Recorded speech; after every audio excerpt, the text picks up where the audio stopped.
Testing 1 2 3. Testing 1 2 3.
Hello, everyone. Welcome.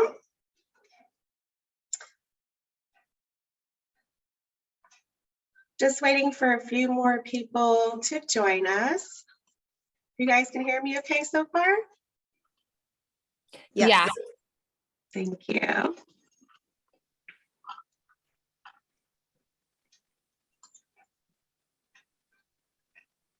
And then we'll go ahead and get started.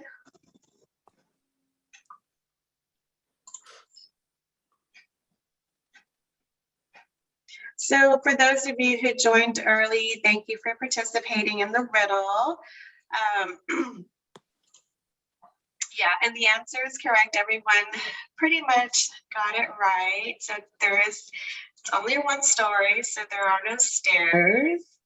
But I had someone that had a very unique answer, and I thought it was great to share. And so they said that even though it was a one-story house, that they could be a few stairs within the house. And so that maybe there might still be yellow stairs. So I thought that was interesting enough to share. So thinking outside the box. Moving some things around my screen here. Oh, okay, so how do I remove? So it looks like someone wrote on my screen here. That's okay. I don't know how to remove that. Do you know how to remove that? I will try. Hold on. Let me see. There we go. Oh, awesome. That's such a cool trick. I need to learn how to do that. Sorry. No need to be sorry. Okay, I think I had 26 people register for this class, but I don't want to keep everyone waiting. So we're just going to go ahead and start. And then you might just see me pause. I'm looking in right now to see if anyone's joining.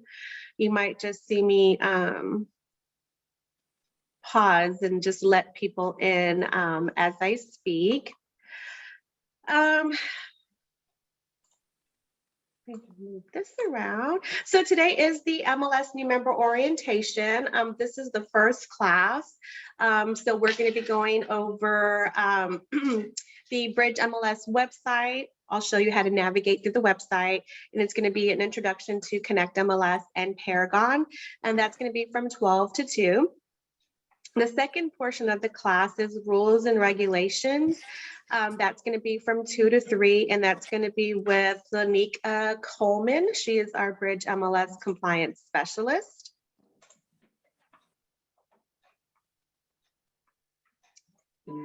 And so as a BridgeMLS participant and subscriber, you now have access to our MLS database and a variety of BridgeMLS benefits, including your MLS system of choice, which is either going to be ConnectMLS and or Paragon, or you can toggle between the both because you have access to both MLS platforms. You have access to several different MLS tools, mobile applications, CMA generators, free MLS training, and much more. So on today's agenda, again, I'm going to go over the BridgeMLS homepage navigation. I'll show you your MLS login. We're going to just briefly go over the portal. I will show you the member center. This is where you're going to find your MLS rules and frequently asked questions. I'll go over member benefits. We'll talk about products that we provide you guys at no additional cost. Go over some training and events.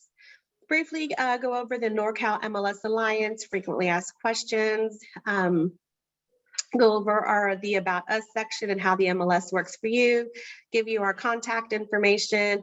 Then I'm going to go right into ConnectMLS. I'm going to give you a brief overview on ConnectMLS, show you its basic functionality, and then the same thing with Paragon. And then that's when time should be up around that time. And then at that point, And then Lanika will come in and go over rules and regulations. Just a little housekeeping rules. If you could utilize the chat function for all the questions for time-saving purposes. If you can also keep your mics muted to limit any interruptions. You're required to attend this class throughout his entire course. So we will have roll call at the beginning and at the end of each segment. So this course will be recorded. So if right now, if you can just type in your name or maybe just a hands up emoji, that's a way I kind of just keep roll call. Just lets me know that you're here. I don't require that you guys, thank you, I see your hands going up.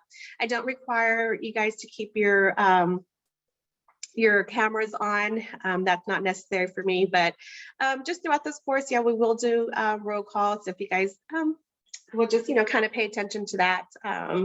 And we would greatly appreciate it. My name is Carmen Miranda. I am the training and PR specialist for BridgeMLS. And so yeah, let's go ahead and get started. So a little bit about who we are, our vision and our mission, and who we service. So we're dedicated in supporting participants to succeed and profit. Our mission is to provide participants access to reliable data and innovative technology. And we service two associations. So we service the Delta Association of Realtors and the Bridge Association of Realtors. So you'll probably have a mixture, I probably have a mixture of both associations in my class today. So welcome, I'm happy to have you here. BridgeMLS is the leading MLS source in the Northern California Bay Area region with access to over 10 MLSs, providing more than 80% state coverage. So BridgeMLS has two systems of choice. So both systems has all of BridgeMLS data. Our members have the options to choose between a primary MLS option, or they can toggle between both systems. So our first system of choice is ConnectMLS. So this is a 100% mobile friendly and responsive system. It was crafted by a realtor. Some key features are the transaction management system, the client portal, the smart bar, the map and list view, and the customer relation management system. The second system of choice is Paragon. This is a comprehensive MLS, allows agents to work from their homes, from their laptops 24/7. Most of you agents, if you're not a new agent in the industry, if you're maybe a seasoned agent and just joining just a new MLS, you're probably familiar with Paragon. ConnectMLS, we're the only MLS in the Bay Area to provide this platform, this MLS platform. So ConnectMLS is going to be new to everyone. Some of the key features for Paragon is the collaboration center, the power search, the action icons, multiple property layouts, and the market monitor. So a little bit more about our first system of choice, which is again the ConnectMLS.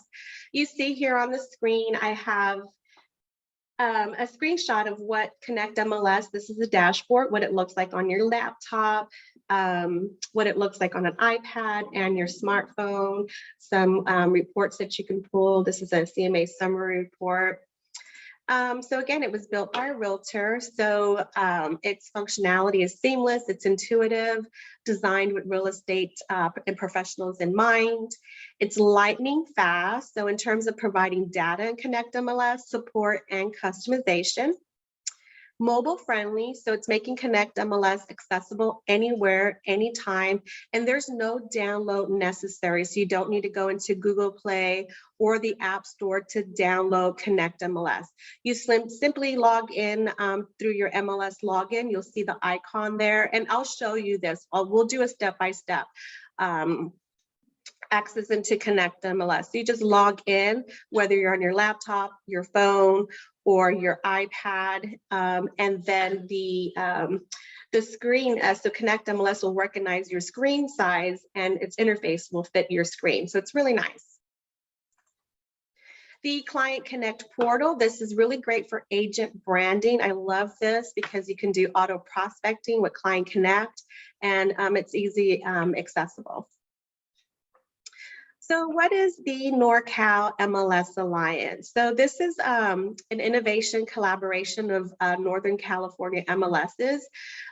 There's 7 leading Northern California MLSs. So you have Barry's Regional MLS, Bay East Association, Contra Costa, BridgeMLS, of course. You have MetroList, MLS Listings, and San Francisco. So the NorCal MLS partners you see here on my screen that I just mentioned, those are all accessible in its entirety on our home platforms, both on ConnectMLS and Paragon. So you no longer need to sign into another MLS to view their data. It will all be available on our platform. So whether you log into ConnectMLS and you just do a search in any of these MLSs, you're able to do that.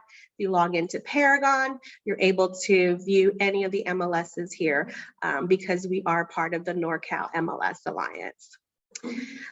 All listings that are entered into BridgeMLS will automatically display into SFAR, Barry's, Metro, and MLS listings. And for that reason, the single sign-on into these systems have been deactivated, and that's been effective since January 20th of 2021. So again, if you go into ConnectMLS and Paragon and add any listings, those will reflect into SFAR, Barry's, Metro, and MLS listings. So we've pretty much got you covered. So again, additionally with the ConnectMLS and Paragon, we provide you guys with the MLS Northern California data with local jurisdiction with Bay East, Contra Costa, SFAR, MLS listing, Barry's, and MetroList. So here you'll see on my screen, this is the data coverage here that you have. So you have Northern California with Barry's here. You have Bay East, BridgeMLS, and CCAR in the green. Covers the East Bay. You have your Metro list here. Covers everything you see here in red. You have your MLS listings. It covers everything you see here in blue. And then you have San Francisco here in purple. But we have some really exciting news, and this is why we do say that ConnectMLS is our first system of choice. And just to back up again and just to just to let you know that, again, if you log into ConnectMLS and Paragon, you have access to data in all of this area. However, if you log into ConnectMLS and ConnectMLS only, we have additional coverage. This is integrated through ConnectMLS and ConnectMLS only. So if you log into ConnectMLS, you're going to have additional data coverage through CDAR, CLAW, CRMLS, and CRISNet. And so this is why we say, picking BridgeMLS was a great thing, because we do offer 80% state coverage. You see here on this coverage map, we have pretty much all of Northern California covered, and then several parts here at the bottom. Let me give you a closer look. So Ventura, Los Angeles, Riverside here through ConnectMLS. And we're proud to say that no other Northern California MLS provides this much data. So our second system of choice is Paragon. This is our legacy system. BridgeMLS users have had access to Paragon since the early 2000s. It has tons of data. So Paragon system dates back to 1996. Has multiple report layouts from an extensive list of legacy reports, and these are accessible at any time. So the Help Connect site, if you need additional assistance after office hours, you can access the help site. And this is available to all members 24/7. You can watch videos, you can read user manuals, and much more. And this is just a screenshot here. This is Paragon's homepage. This is what it looks like, it's a screenshot. And here is the Help Connect help site through Paragon. I really love their help site. It's really user-friendly. This is how I learned how to do, learned everything I know about Paragon, everything that I teach. Actually went through the academy. This is a free course that Paragon teaches, and you get a certification after you complete this. This is available to you as well at no additional cost. But you can go in here and read user manuals, watch videos on, how to navigate to the homepage, how to conduct a search, working with results, entering listings and so forth. So this is really great. And when we go into Paragon, I'll show you where to find this on there, because I won't have enough time today to really go into the nitty gritty of ConnectMLS and Paragon. When I go in there today, I'm just going to show you like the basic functionality and what it looks like and how to like basically navigate, get you on a good footing. And so in getting started today, the first thing again I'm going to do is take you to our BridgeMLS website. This is going to be the one-stop shop for everything you need related to your MLS membership. So we will review everything on the BridgeMLS website, from the toolbar menu, additional tools and resources that will help your membership. Various member forms. This is where you're going to find the area locator and much more. I really like to show you the area locator. This is a really helpful tool as well. You're going to find us at bridgemls.com. If anyone is like maybe watching me for your phone or maybe a laptop and you have maybe an iPad or vice versa, if you want to pull up bridgemls.com, you're welcome to do that. We also have a live chat support. We have a really great support team, and I say this all the time, and I just don't want people to think I say it because I work for BridgeMLS, but these guys are so amazing. Let me mute my phone here, it keeps thinking. There's such a great, amazing team. They are available Monday through Friday, 9 a.m. to 5 p.m. At the end of this slide, I'm going to give you all their contact information. But if you're on their website, there is a live chat function, which I love because sometimes I don't want to pick up the phone. We're on the phone a lot. Being able to just sit there on the screen and just kind of chat away while you're trying to, navigate through one of our products, whether you're on ConnectMLS or Paragon, and speak to one of our tech support members. I mean, it's really, really helpful. And so we also want to keep in touch with you guys and stay connected on our social media. We're always putting out a lot of information. We put out things as far as like our training. We put out, NAR, CAR updates, events, and fun things that we do. So please follow us on Facebook, like us on Facebook, follow us on Instagram, subscribe to our YouTube channel, find us on YouTube because this class is being recorded. Once this class is over, it does get uploaded, I believe the very next day, to our YouTube channel. So if you're following along and you're trying to take notes, I go through a lot of information. I go really fast because what I like to do is kind of give you maybe like 5-minute breaks in between, because I don't want you to have to sit in 3 hours just straight in front of your computers listening to a lot of things. So if you subscribe to our YouTube channel, it's just go to YouTube and look up BridgeMLS. You'll find us, and then you'll see this recording of the new member orientation so that you can play it back and then maybe take your notes then. And, I also mentioned that if you can keep your mics muted and then put any questions that you have in the chat, because a lot of times I don't go into the chat and look at the questions until afterwards, because a lot of times the questions will come up And those would be questions that I would already have answers to, like in the next slides. And so then it kind of, if I go into the chat and start answering questions, and it kind of gets us off topic, and I want to go as fast as I can just to respect everyone's time. But I will get to your questions, whether I stay behind when Lanika's speaking, and I'll go in the chat and kind of answer you, or I'll shoot you a direct email afterwards. But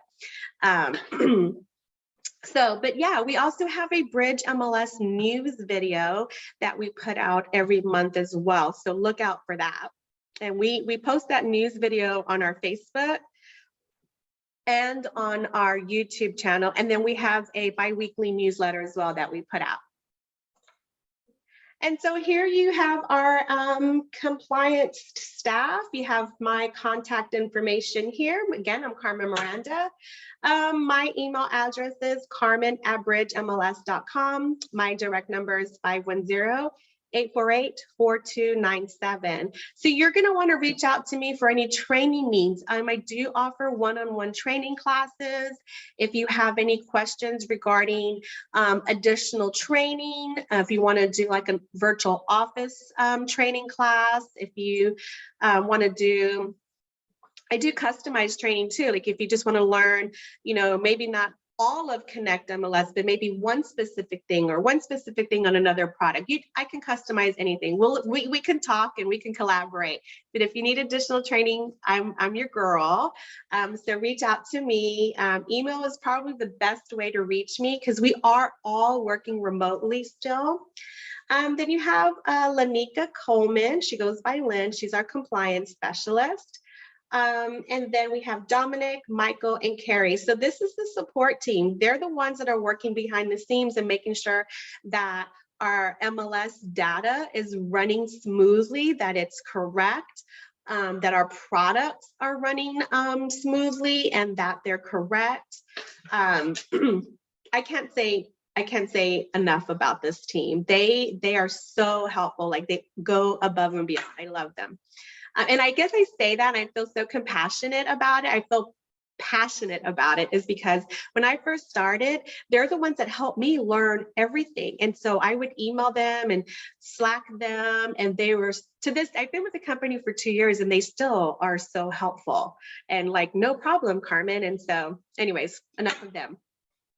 So to reach the support, the email address is support@bridgemls.com, and their direct number is 925-363-2333. Now, this is the direct number and their email address. So you're going to want to reach out to them if you have any questions regarding the products, if you run into any problems, if you're having problems conducting a search or entering a listing or anything like that. And let me tell you something is that we're here to make your jobs easier because we want you, the faster you're out there selling your homes or finding homes for your clients, the more successful you guys are. So let us do the troubleshooting for you.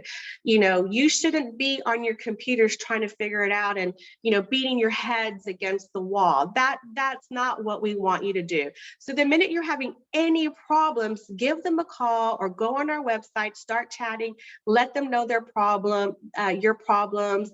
And most times they can go in and either remote access, fix the problem, or they can just tell you, hey, this is how you do it, XYZ, boom, and then get you going. So just please make sure you reach out to our support team. And I can tell you, we probably have, I think the last time I checked, we have a 93% satisfaction rating. So that tells you something right there. All right, so let's go in. Let me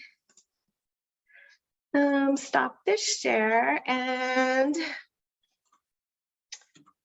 I'm gonna X out of there and then go right into our website.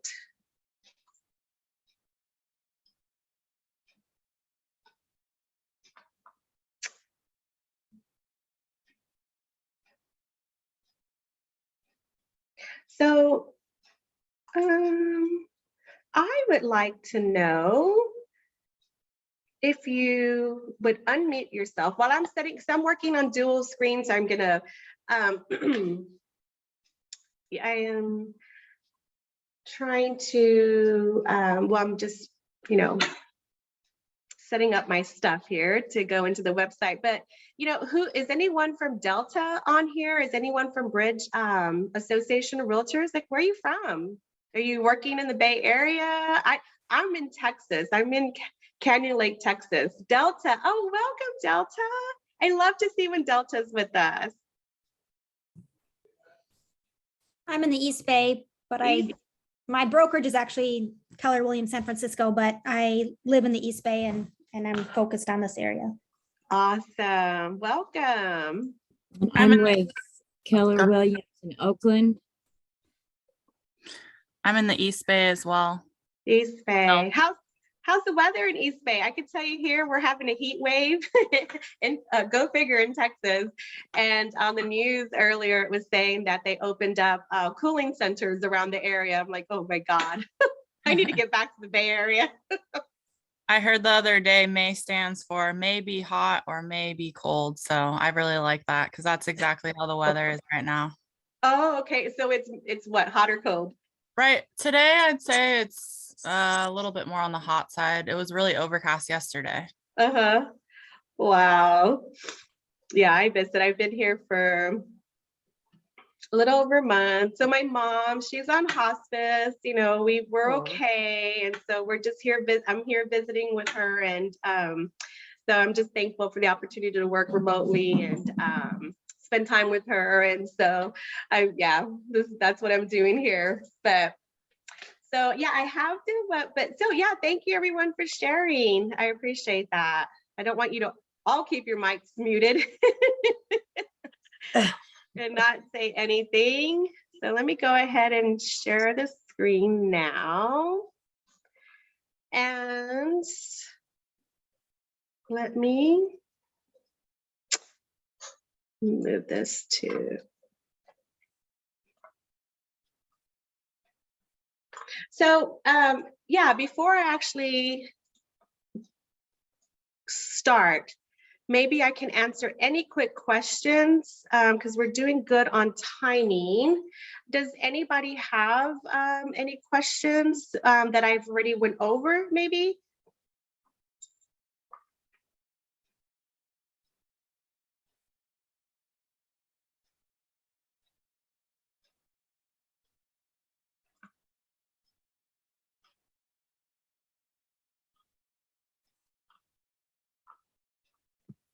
I actually have a question. Oh, go ahead. Go ahead. For Bridge, so I was asked if I belong to a co-op. What would the co-op be as far as like another MLS? That's a great question. So that would be a question for so are you with Bridge Association? Right. Yeah. And yeah, like I have all of the NorCal Alliance. So would that be like the co-op? Yes.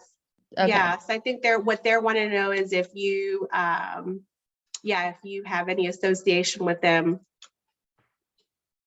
I believe that. So I'm not on the association side, so I'm not real familiar with those kinds of questions. I'm so sorry.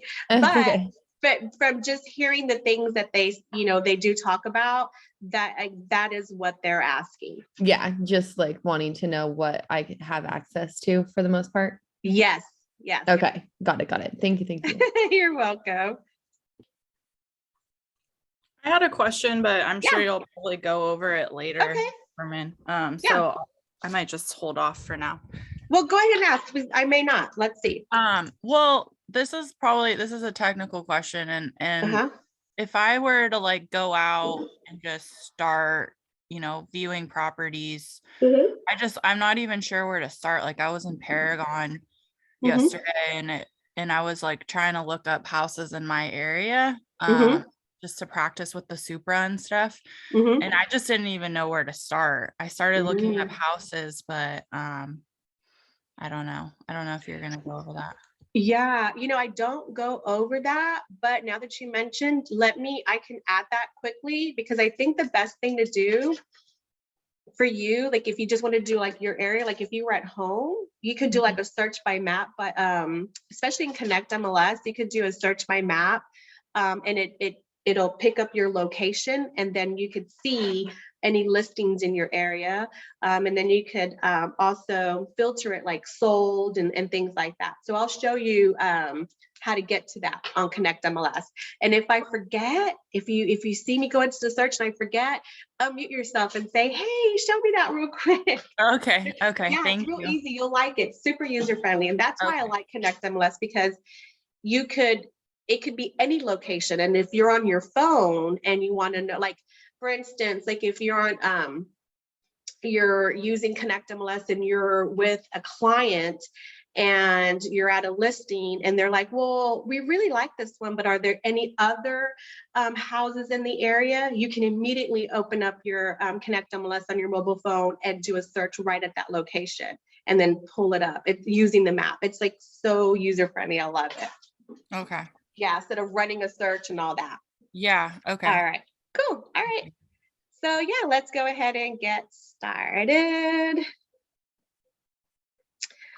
Okay, so I'm gonna just turn off my video so I'm not staring at myself and the screen and get distracted. All right, so here is your website again.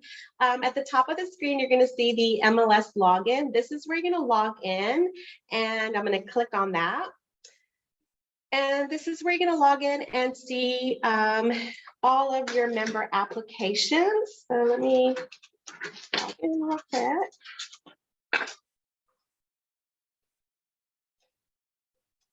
So here you see your BridgeMLS member applications. Your ConnectMLS is here. So if you want to log into ConnectMLS, you'll just click on that icon.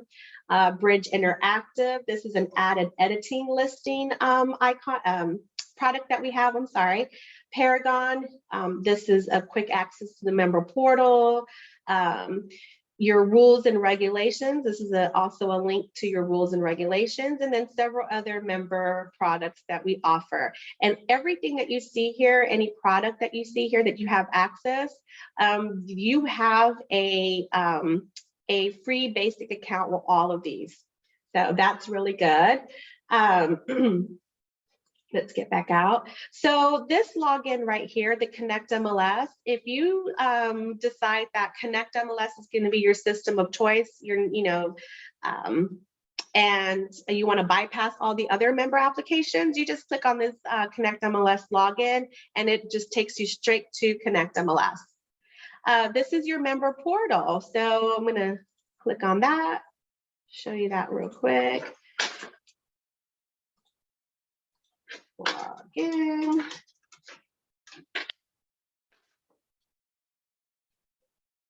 So here on this dashboard, you'll see a quick glance of your profile. You'll just click on edit right here and edit any of your contact information if that changes. You'll see any notifications here in the middle of the dashboard. You have some quick links. We give you a quick link to Bridge Association of Realtors if you're a member with them.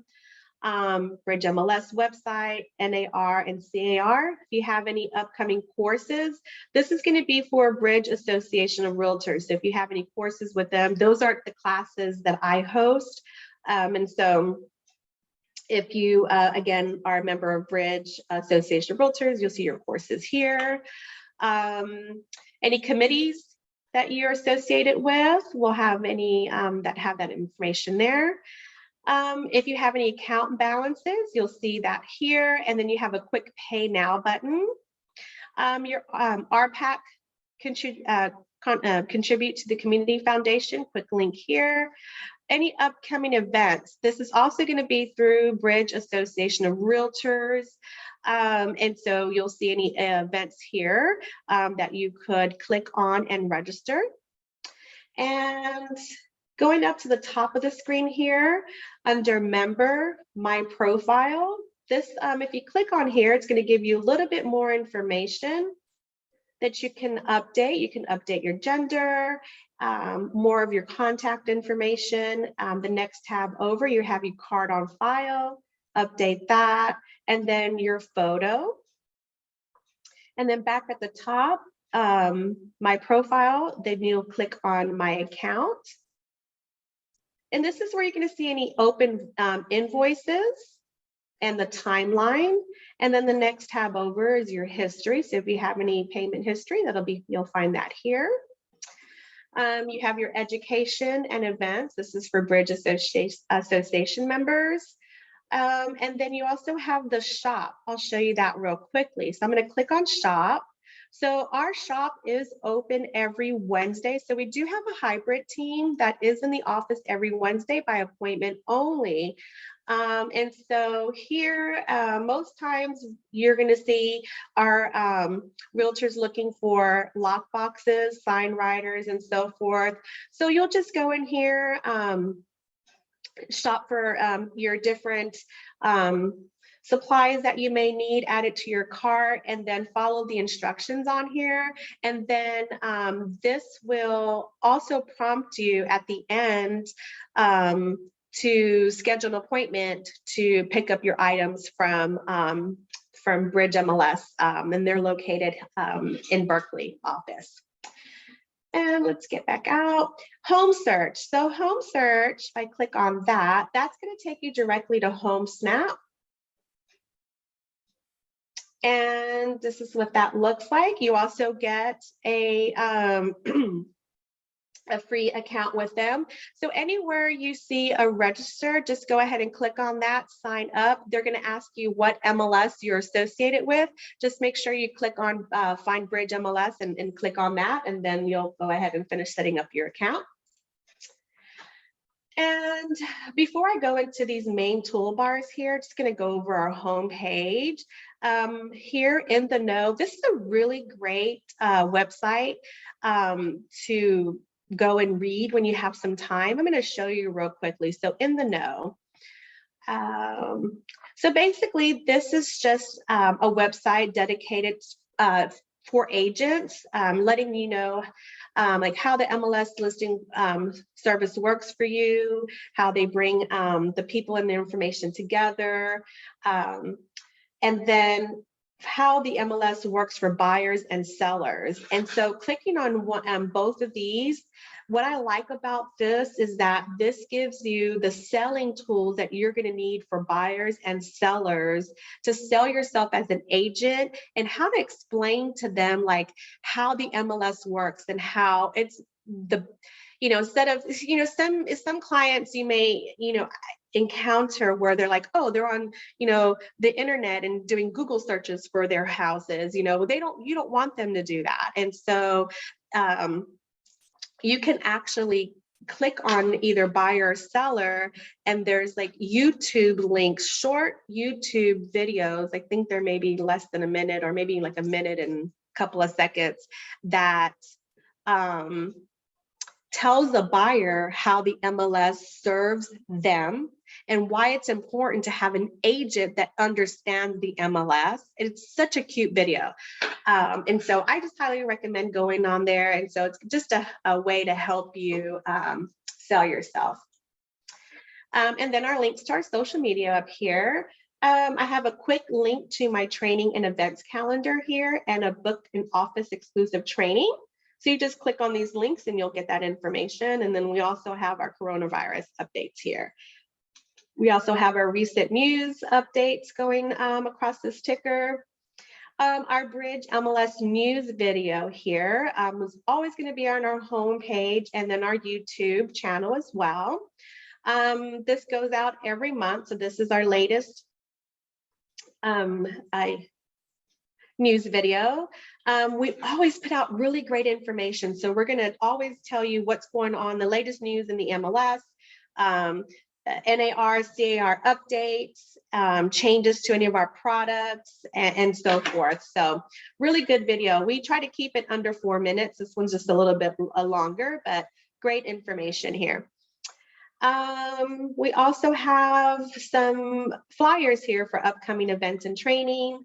Here we have our coverage map for ConnectMLS and our several MLSs here. And then here at the bottom of the screen, you see our online chat with us. And then here, let's go into the member center. So the member center here, this is where you're going to find your member applications, BridgeMLS frequently asked questions, your IDX and frequently asked questions, your MLS compliance documents, area maps by property address, and area maps. So member center and member benefits are going to be, along with your MLS login and member portal, these four here are going to be your go-to. So let's go in member applications. I'll show you what that looks like. So your member application here, you're going to see PDF forms. If you have a change of office, personal change form, you have some broker property release forms, just, appraiser, just different forms that you're going to need associated with your MLS subscription. And then we also have some helpful input sheets if you need for residential listings and commercial listings as well. And then we have some BridgeMLS frequently asked questions. What is that?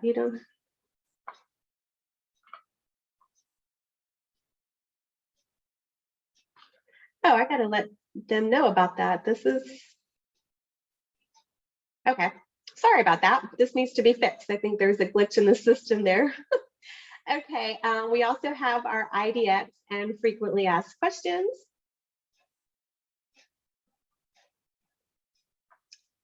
And so here you have your PDF forms for those and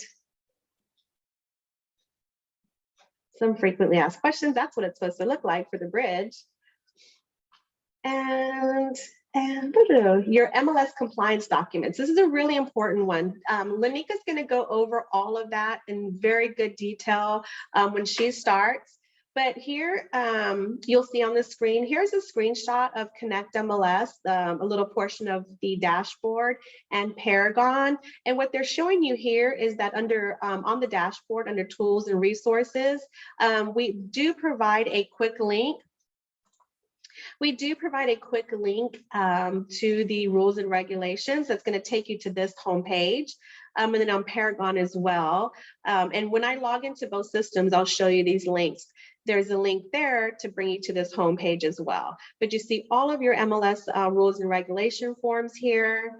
Another thing here, guys, I'm going to give you a quick tip, but I won't stay on this too long because this is Lynn's portion. But if you can get these most misunderstood rules down, you guys will be really good as far as not getting any violations. There are only 7 of them, like sale not being reported within 3 days, failure to post, branding virtual tours. Yeah.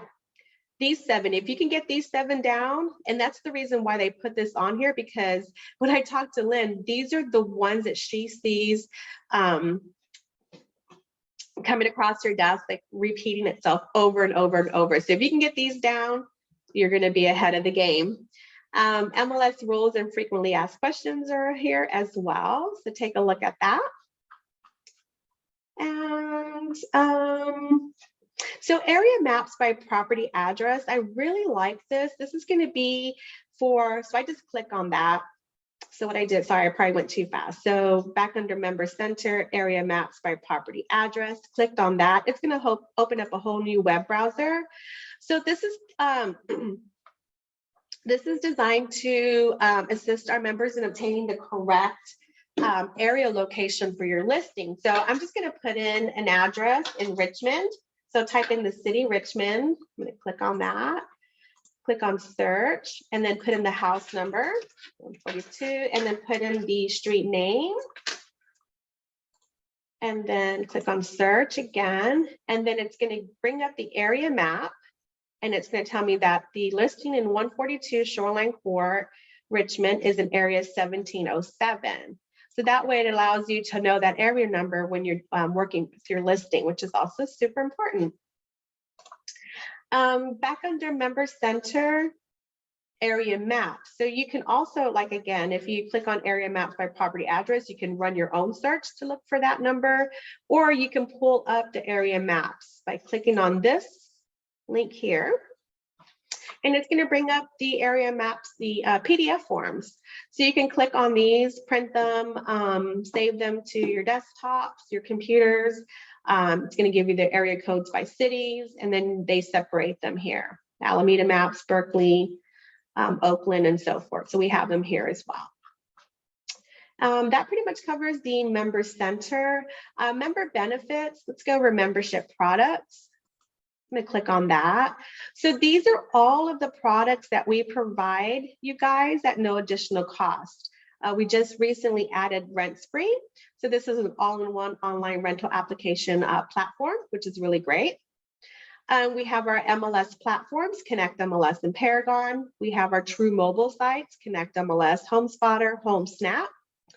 You also have access to national MLS data with Realtor.com and RPR. We have added editing tools for your listings with ConnectMLS, Paragon, and Bridge Interactive. We also have a really great tool for photo and video editing with Box Brownie.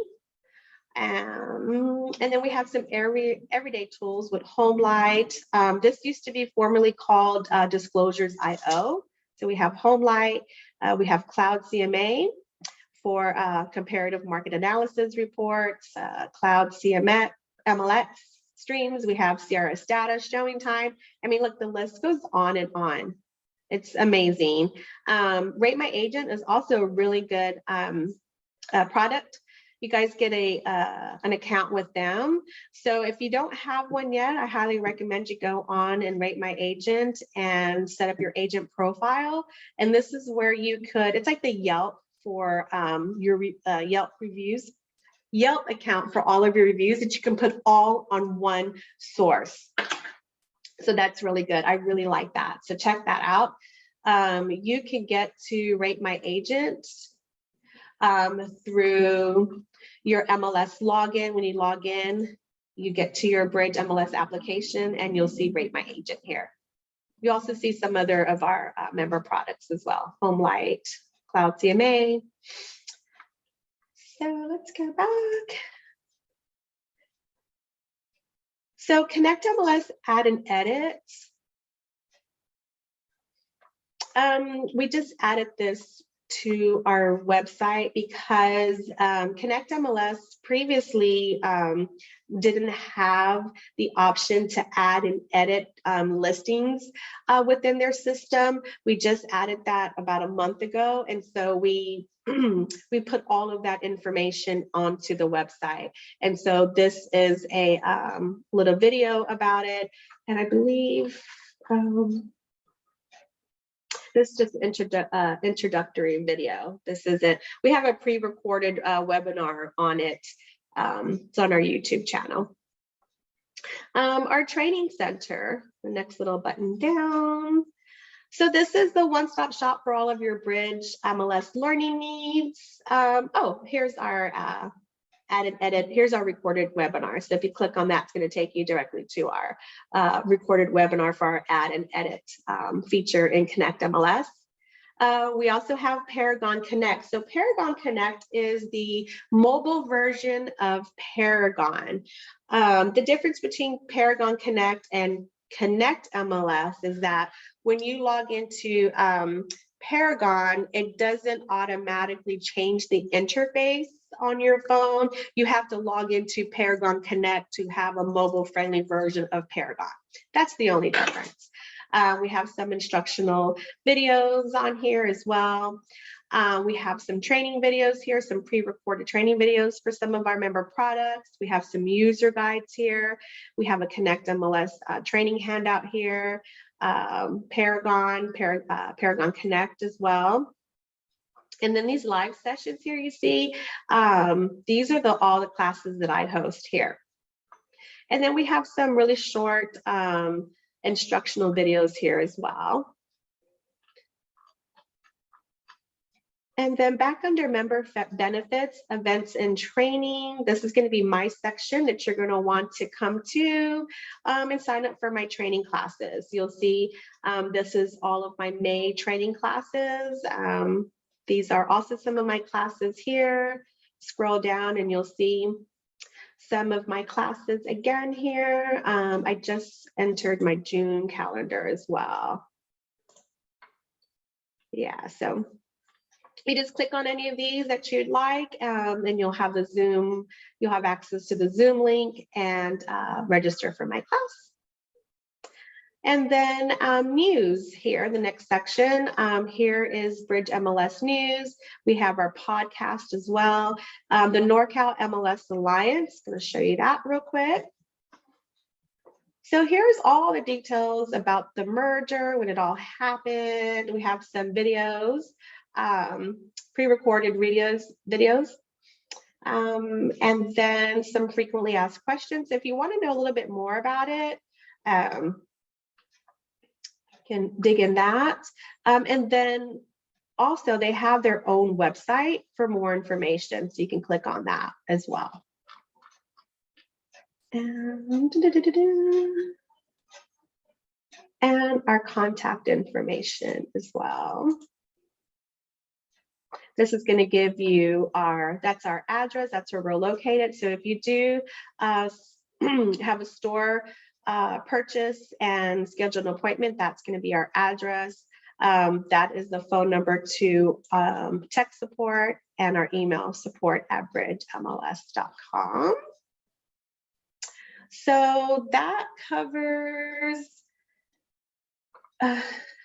our website. So I'm going to go in.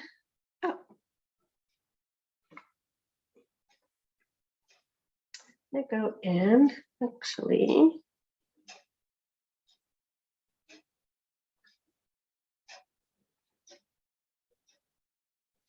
Accidentally stopped sharing the screen.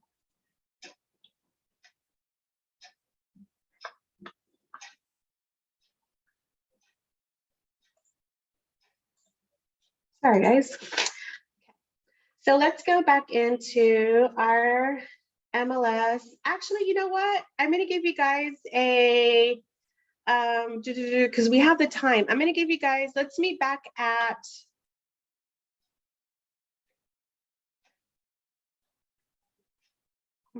1 o'clock. Let's take a small break, get up and stretch, drink some water, and then we will start back up at 1. We'll go from 1 to 2, and then Lynn will get on it from 2 to 3. So yeah, let's meet back at 1 o'clock. Let's do that. Do you want us to drop off? No. You could just, yeah. Okay. Okay. Yeah. Stay on. Thank you. You're welcome.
All right, so we're gonna go ahead and get started here soon. If you're back from break, can you just thumbs up?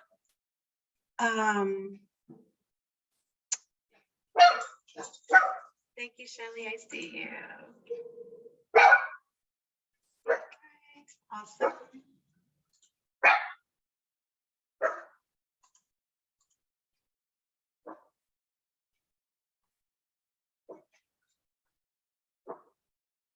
Great, see your thumbs up, everyone. Thank you.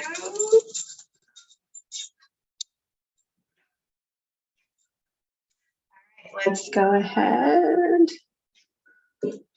and start. Excuse my little puppy in the background.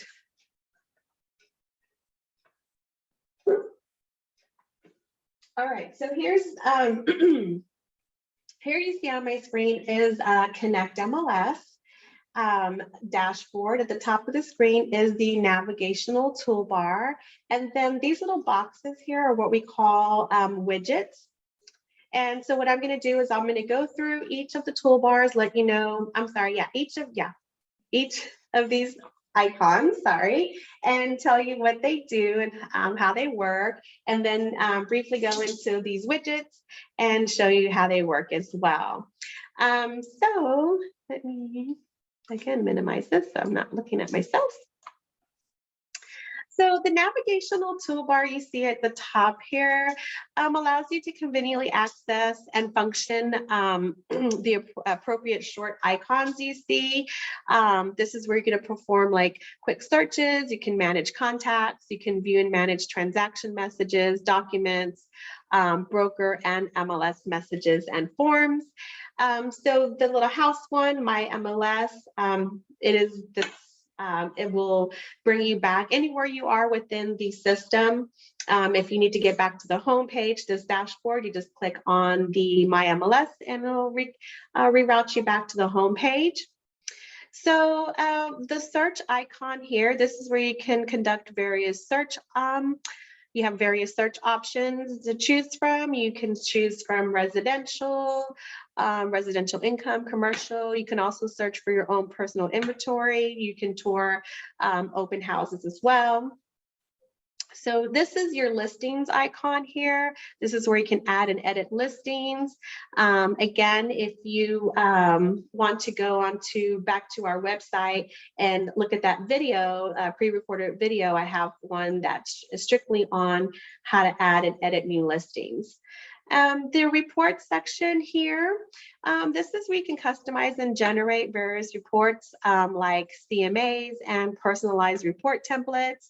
You have financial tools here that are available to calculate closing costs, loan payments, net proceeds.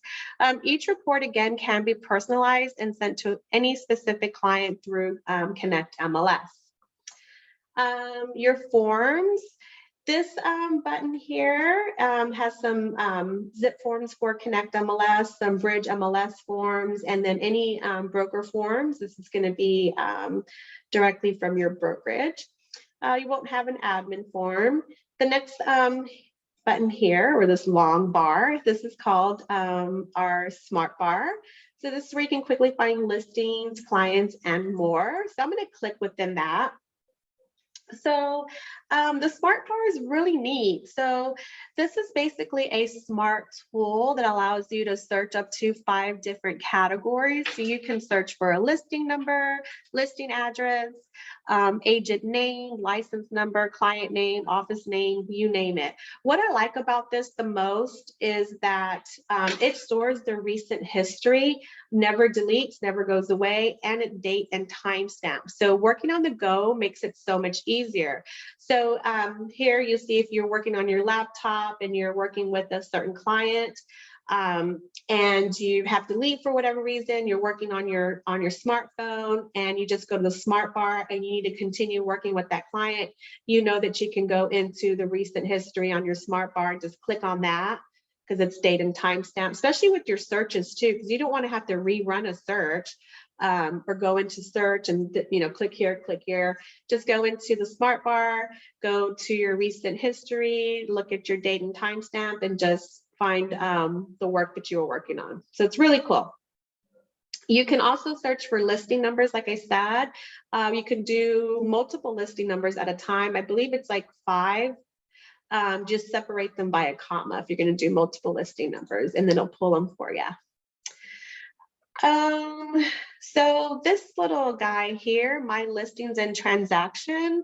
So this provides a centralized location where you can communicate and collaborate with your buyers and sellers, real estate service partners, without ever leaving ConnectMLS. So this is for any of your listings. Let me see if I can change this so that you can see. Here we go. I just changed it to all. So any of my listings, these are fake listings, but so these are the MLS numbers. You'll see the status. So these 3 here are drafts. This is the listing that's sold, the type, residential, the address, the city, price, agents. So it gives you all the information you can edit. So this is really cool. And the next button over, my clients. So this is where you can view and manage or add clients on this page here. So these little thumbnails here, these are, I call it like your client Rolodex. So you just click on here and you can access your client information. You also see them on a spreadsheet here because it gives you a quick glance of their name, their status, their type, when that client was created, the last time they logged into their client portal. And then if you need to add a client, all you would have to do is click on add client here at the top left-hand corner of the screen. So I'm going to click on that. Let me see, make sure, okay, you guys can see it. Where do I go to add to the client list, Carmen? Oh, yes. So let me hit cancel. It's right here at the top hand right corner, add client. Yeah, I mean, how do I get into that page? Right here. So right now I'm going through the navigational toolbar and it's right here, my clients. Thank you. Yeah, you're welcome. So, and then, so you'll click on add client. And then anything with a red asterisk is going to be a required field. So make sure when you're on this screen, at the bottom of this little box here, it says more detail. Click on more detail because there's also going to be some fields with red asterisk that you're going to have to fill out. So you can fill out those red asterisks and move along, or you can fill out everything as detailed as you like. Once you fill out all the information, you just click on add. And it's going to save that client information for you. So let me go in and show you Selena Gomez. I'm going to click on her, and this is the dashboard here for her. So you're going to see on the left-hand corner of the screen, the client information here. This right here is the client activity. This activity are the automatic updates that I have going on for Selena. Kind of works similar to Facebook, like the Facebook feed. So this is where you and Selena, so actually Selena and I can communicate together. So I can actually comment on here and say, would you like to look at this one? Or, you know, do you like it? Very simple. And through her client portal, she'll get this message, and this will all make sense once I bring this all together. She'll get a message, and she can respond back, and you'll see that communication all here. So to the right of the screen in this box here, you see all of the saved searches. These are my automatic searches I have running, and those are these here. If I had any CMAs created, they'll be housed here. Any flyers will be housed here. Any service partners, I'm going to show you how to do service partners in just a bit. Those will be housed here. So let me show you. So you have access to view your client's portal, which is really great. So if I want to see what Selena's portal looks like, all you would have to do is click on View Portal right here. And this is what it looks like. So automatically when you, just so that it makes sense, when you add a client to ConnectMLS, they're automatically going to get a notification that a portal has been created. It's going to give them access. It's going to tell them to create a new password. And then this is what they're going to see when they log into their portal. And you can do all your communication through the portal if you like. I highly recommend using the portal because it has everything condensed into it. And then to the left of the screen on her portal, you'll see is going to be your contact information. I'm going to show you about the agent branding because it has that refer a friend link here. So you'd want her to use that to refer you out to her friends and family. You see, she also has that feed on here as well. And then she'll see, do you like it? And then these pictures might be throwing you off. I need to update them because it looks like I'm talking to myself, but I'm not. And she can say, yes, I want to see it, blah, blah, blah, blah, blah, and hit send, and you will get notified. You'll see that as well. You can see, if she pulled any driving directions for any of the listings, she pulled any financial reports or anything like that. If you referred any service partners to her, they'll be listed right here. Also, the neat thing about the client portal is that Selena has the capability of conducting her own searches. So while she's on her portal, she can click on search. And then in this menu bar here, she can enter the city, she can enter her information on here and then pull up her own listings. What I like about this is it's not going to have any other agent's information. She'll just receive, the basic listing information, the pricing, and then she can heart it, she can thumbs down it, she can say maybe, she can write a comment, and so forth. And then you'll see that on here. So you'll see, so I'm going to log out of her portal. And so if she were to do any searches, you would see that here on, so now we're back on your screen for your client. If she were to heart any of the searches, you'll see that here. And then you can contact her. You can say, hey, I noticed that you did a search and you like this and, blah, blah, blah, and go from there. So the next one is my service partner. So we just finished going over my clients. So my service partner.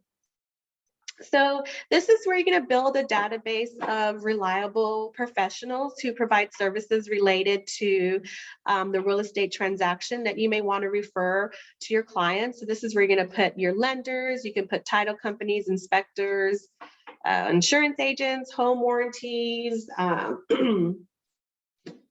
anybody that you work with that, you want to refer out to your clients that you work very closely with.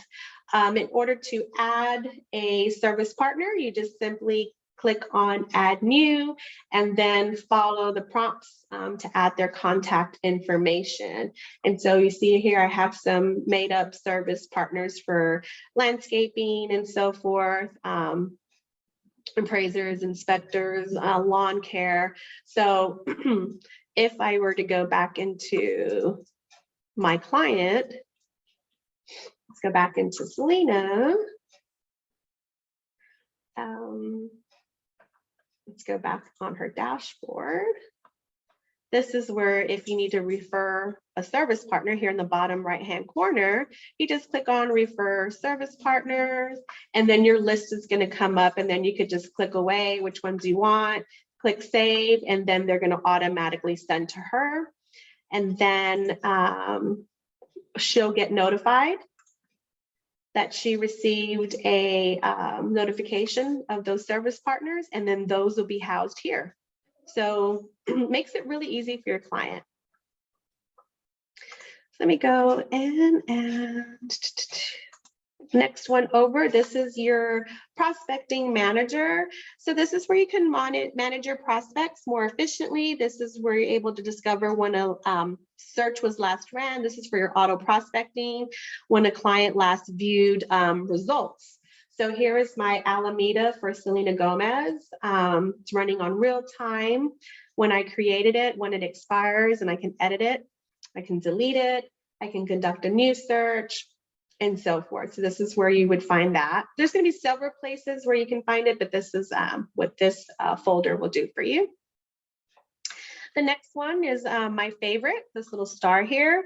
This works like a shopping cart. This is where you can gather listings from different areas of the MLS onto one location so that you can create reports, send emails right from one convenient location. So anywhere you are within the system, if you see a little star, you click on it, then it's going to house it in this area here.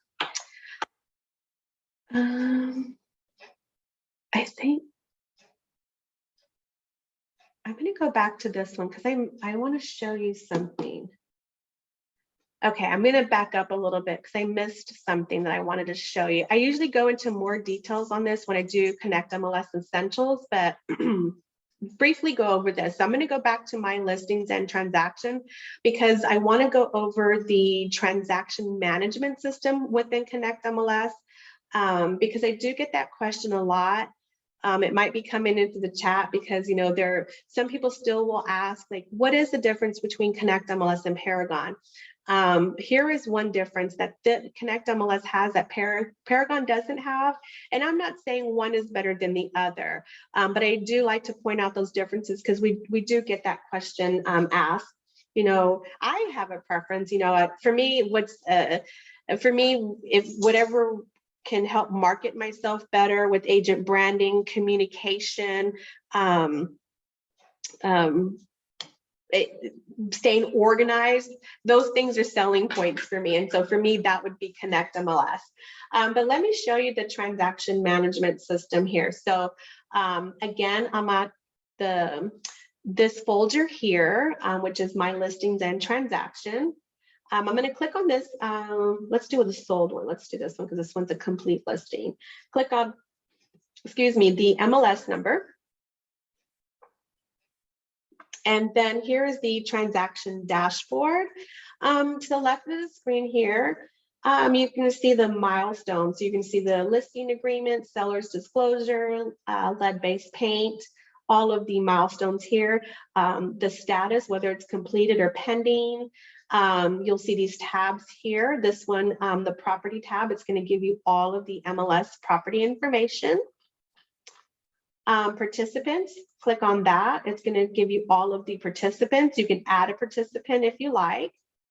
Messages is the next one. You can conduct a new messages, but all of your messages will be housed here. You have your documents. So any documents can be added here and housed. Any services. These are going to be your service partners as well. Your history. So it's going to show you all of the transaction history as well. Actually, let me see something. That one.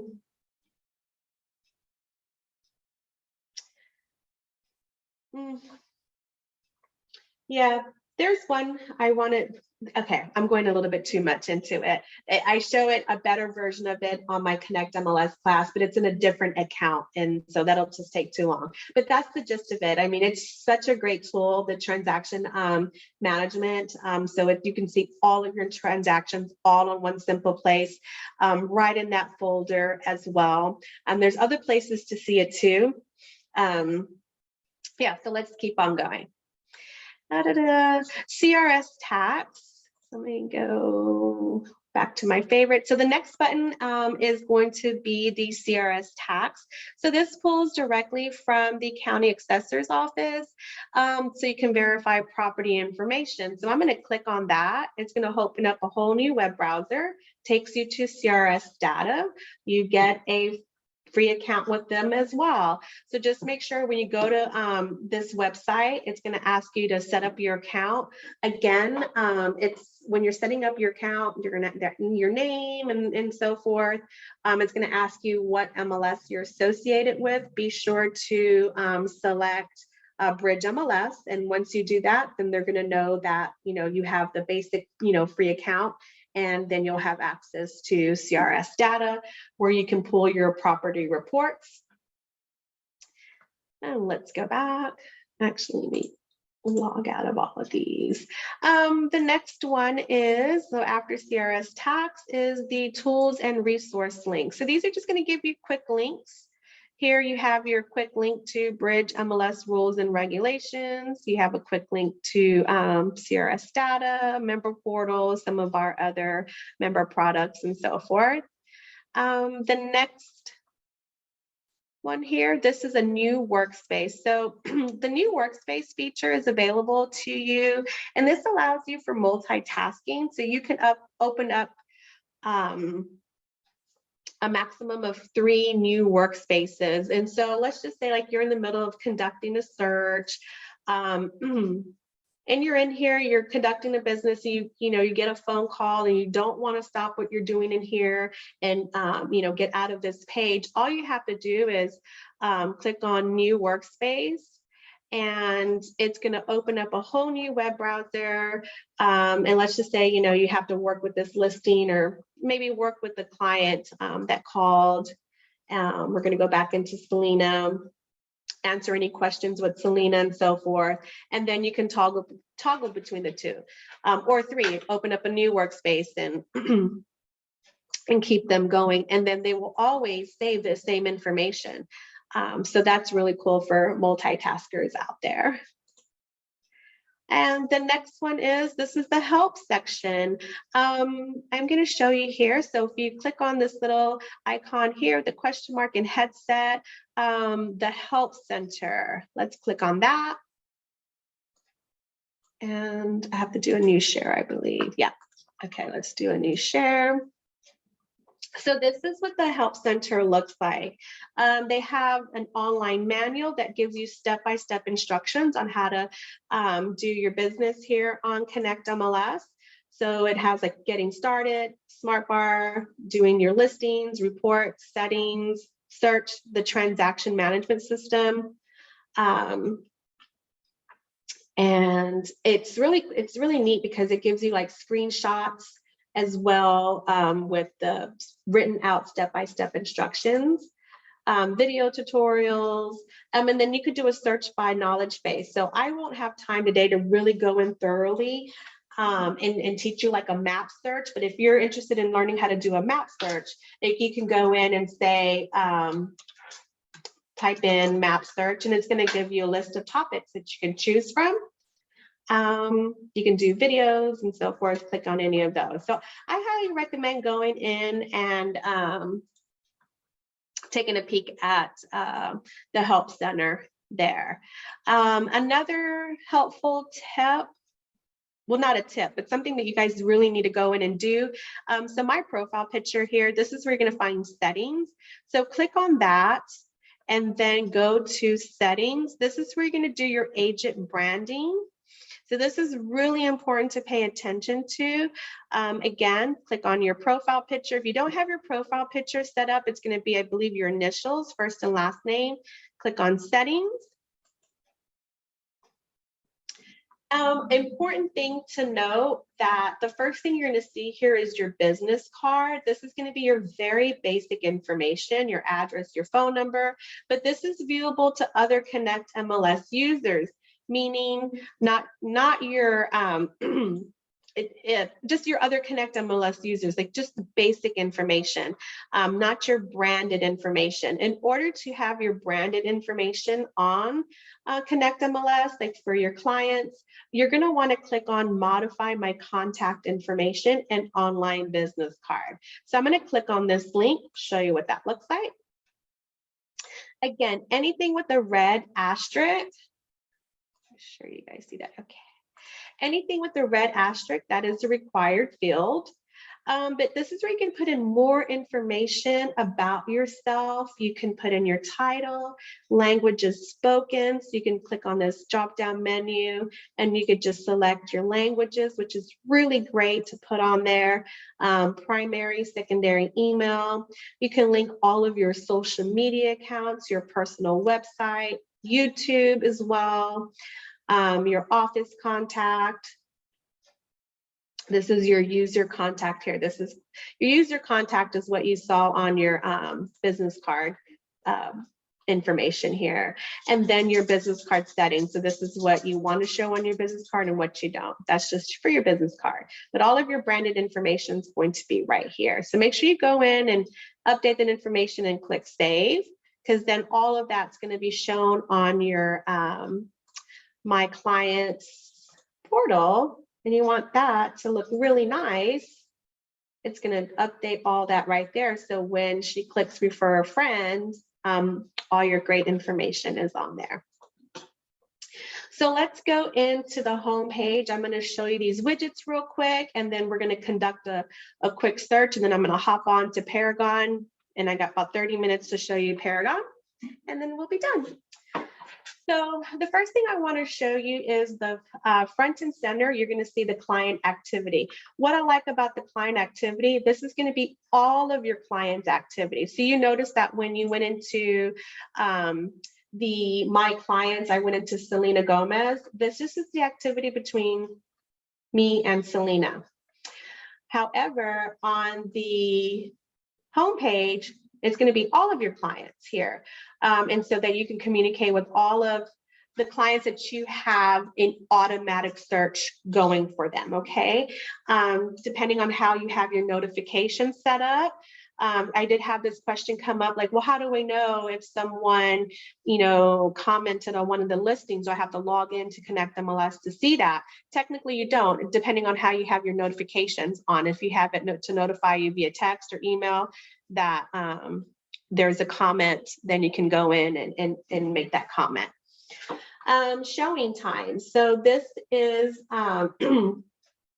if you have any appointments on your listings or any appointments that you've requested for any of your showings, you will click on here. This is going to take you directly to showing time. So you have a quick access to that. Transaction update. So what I had showed you earlier for the transaction management system under listings, my listings here. If you had any updates or anything like that, any messages, this little widget here, you'll have the messages here. So you have a quick glance. You have your shortcuts here. This can be edited if you want to make your own shortcuts. You have your tools and resources again. Right here, you have your BridgeMLS rules and regulations link as well. To the right of the screen, you have your bulletin. So any important information that we're going to be putting out, you're going to see here. So this is a really great widget to look at. If you log into ConnectMLS, just be sure to take a look at that and make sure you read it. Your market activity here. So your market activity, this is going to tell you what's going on in the market that you have on your watch list. And so right now I have my market to refresh every day. That's going to tell me what's new, what's expired, any price changes, hot list, sold, and pending. But I can change this at any point. So let's just say it's Monday morning.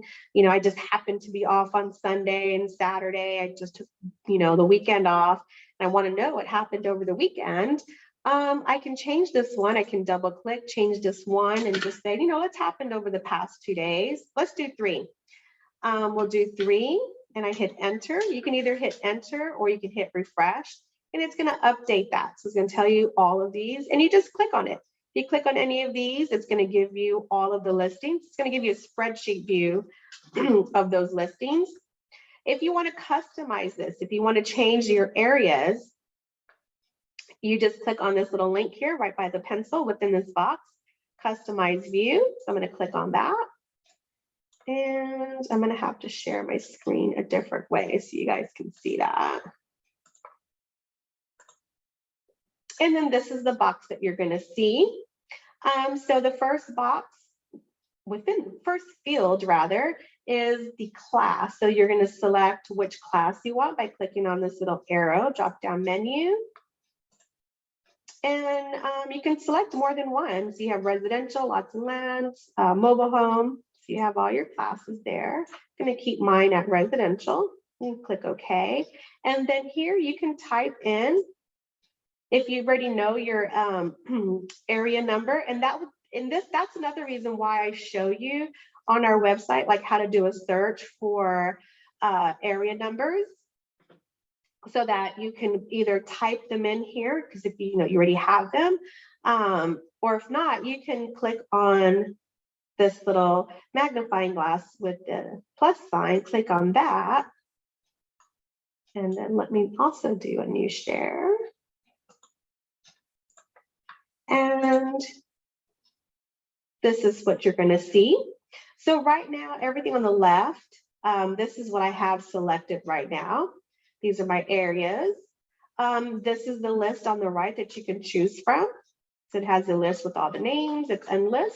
You can also do a search by typing in this box here. If you need to remove any of them from your search, you can just click on the X. It's going to remove them. If you want to add any, you just simply click on the one you want to add, and you add it to your search. So if you see here, it turned Circle Oaks, and this one, I don't even try to pronounce that, red. So anything on this list that's red, that means it's on your market activity already. So let me just get rid of those, and I'm just gonna click OK. And that always happens when I do that. Let me do a new share. It always kicks me out of my Zoom. And then your market activity basically is customized, and you have your new areas on there. Your automatic searches are stored here as well. So not only, here's my Alameda that I'm running for Selena. So not only do you get to see it here under your prospect manager, you have access to it under my clients, under Selena, but you also have here on this quick widget. So you can click on that. So let me go in and, I wanted to tell you also, like these widgets, you can move these widgets around. So like if you go into ConnectMLS and your widgets look different, like, oh, mine doesn't look like this. So all you have to do, see how my cursor kind of changed into like a, you can just click, drag and drop into the box to where you want it. So now like my transaction updates are up here and showing is here. You can just click, drag and drop and move those things around. If you want your I think your bulletins you can. Yeah, so your bulletins, you can move from left to right. Your bulletin, you can't move down though. Bulletin's gonna always wanna stay at the top. So you don't have the option to move it down, but you can move it from right to left. And you can't move the client activity. So the client activity will always have to stay, but you can move all these other things around. So just in case if yours looks different, that's what that is. So let's go in and do a search real quick. Top of the screen here. I'm going to do a really general search because we're kind of pressed for time here. So general search, I'm going to do residential, click on that. And then I did have a question. I'm going to answer this question real quick, but I'm going to hold off on other questions. So if you can just please remain muted. If you have a question, please put that in the chat. But I had a question previously that I wanted to show. So I'm going to show you how to do a search for listings at your location. So I'm going to click on map off, and this is going to do it's going to turn on my map, and I'm going to click on locate right here, this little drop down menu, and then I'm going to do my current location, because I had a question that someone was just in the system and wanted to know like listings in the area. And so I thought, well, you can do that by a map just real quickly. And so do my current location. Gonna do allow.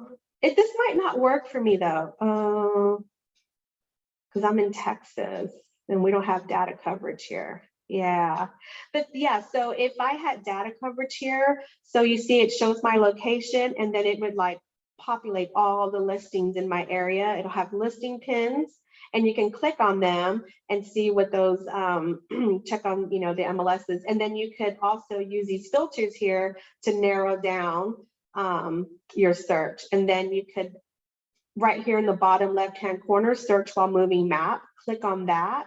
And as you move the map, it's gonna show you more listings. It's gonna populate listings as you move. But that's kind of how you do that.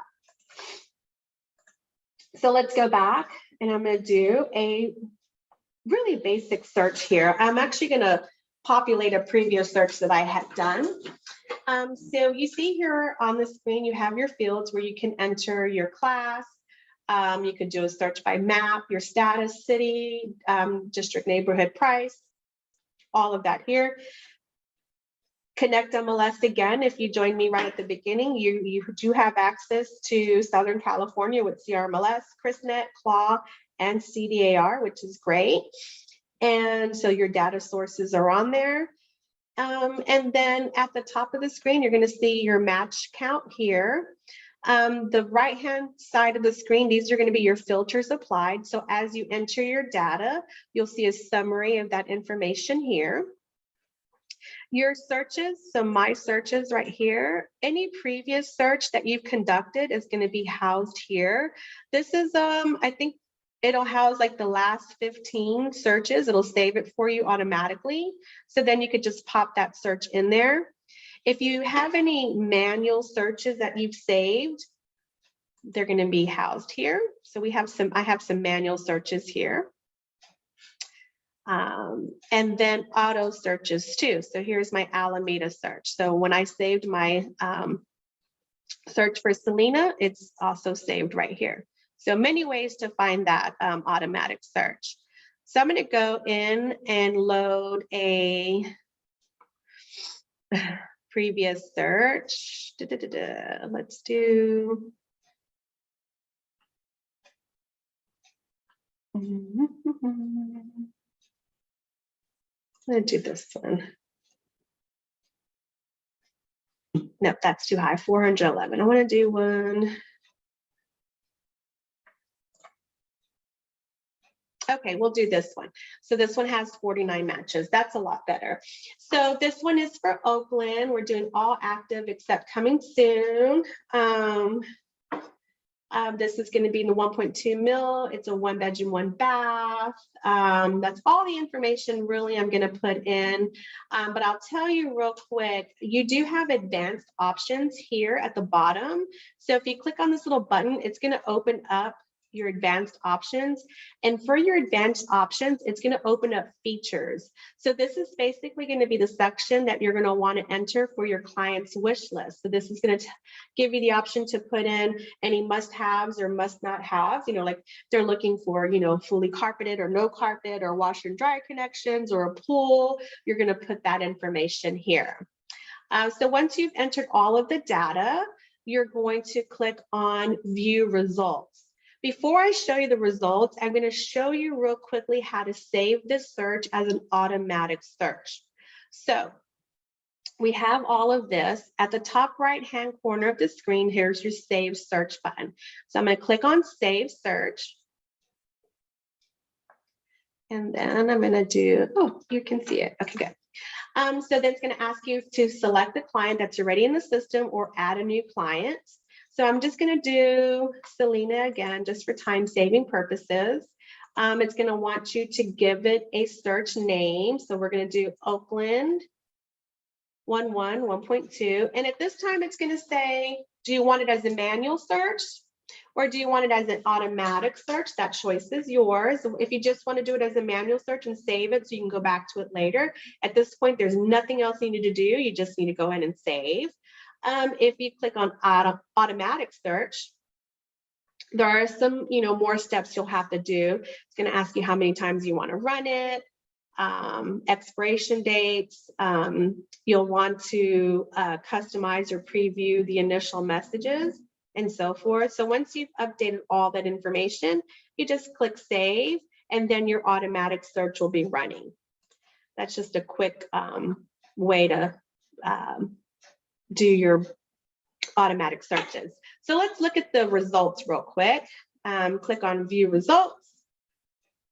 And this is going to give you a spreadsheet view of the listings in your area. Of course, you don't want to pull 49 matches. The more information you put in, the better, you can drill down and have a better search. But here are your listings. If you click on this little blue icon here, it's going to take you directly to the map and show you where your listing is located on the map. Gives you the MLS number, the status, the address, city, days on market, the area, listing price, building type, square footage, bedrooms, so forth, year built, any HOA fees. It'll give you blue little picture camera icon. These are the pictures. So if you click on that, it'll show you the pictures, how many. This little orange camera, like spinning camera, this is for your virtual tours. And then what I like about this, I'll skip over this, I'll tell you that in a second, but it's telling you what source it's coming from. So BridgeMLS, this one's Bay East, Contra Costa, San Francisco. So that's really neat. This one's coming from Barry's. But I love this little button here. So this is additional information button. So I'm going to click on that, and it brings up more information. So of course you have your listing information, but if you want to pull the CRS property tax report, it's already done for you. You just click on this link, it's going to take you to CRS data, and all the property tax information's there. You could look at the listing and property history report. You can look at the RPR, you can pull a CMA report, you can look at the street side view, bird's eye view of this listing. If it's your listing, you can edit this listing at the time, print this listing, email it. If you email this listing, it's going to automatically convert it into a client-friendly MLS, and so they'll get that report, add it to your favorites, schedule is showing, and so forth. That's really good. And then let me show you what the MLS report will look like. So this is what the MLS report looks like. So you have your overview, listing information, showing time button there. So all of your features and so forth. And the top left-hand corner of this, the full detail report. So if you want a full detail, this is how you can convert it to different reports. So if you want a full detail with photos, if you want to pull it so that it looks like a Paragon report, which is our legacy report, you can convert it into a legacy report as well. Change it to a client report. If you just want to see what it looks like, a client-friendly report, you can click on that as well. You can also click on client-friendly button here, and it converts it to a client-friendly, so that way you can just view it, what it will look like before sending. You also have the little additional information button as well. So click on that, and you have all of the additional links here that you can use as well.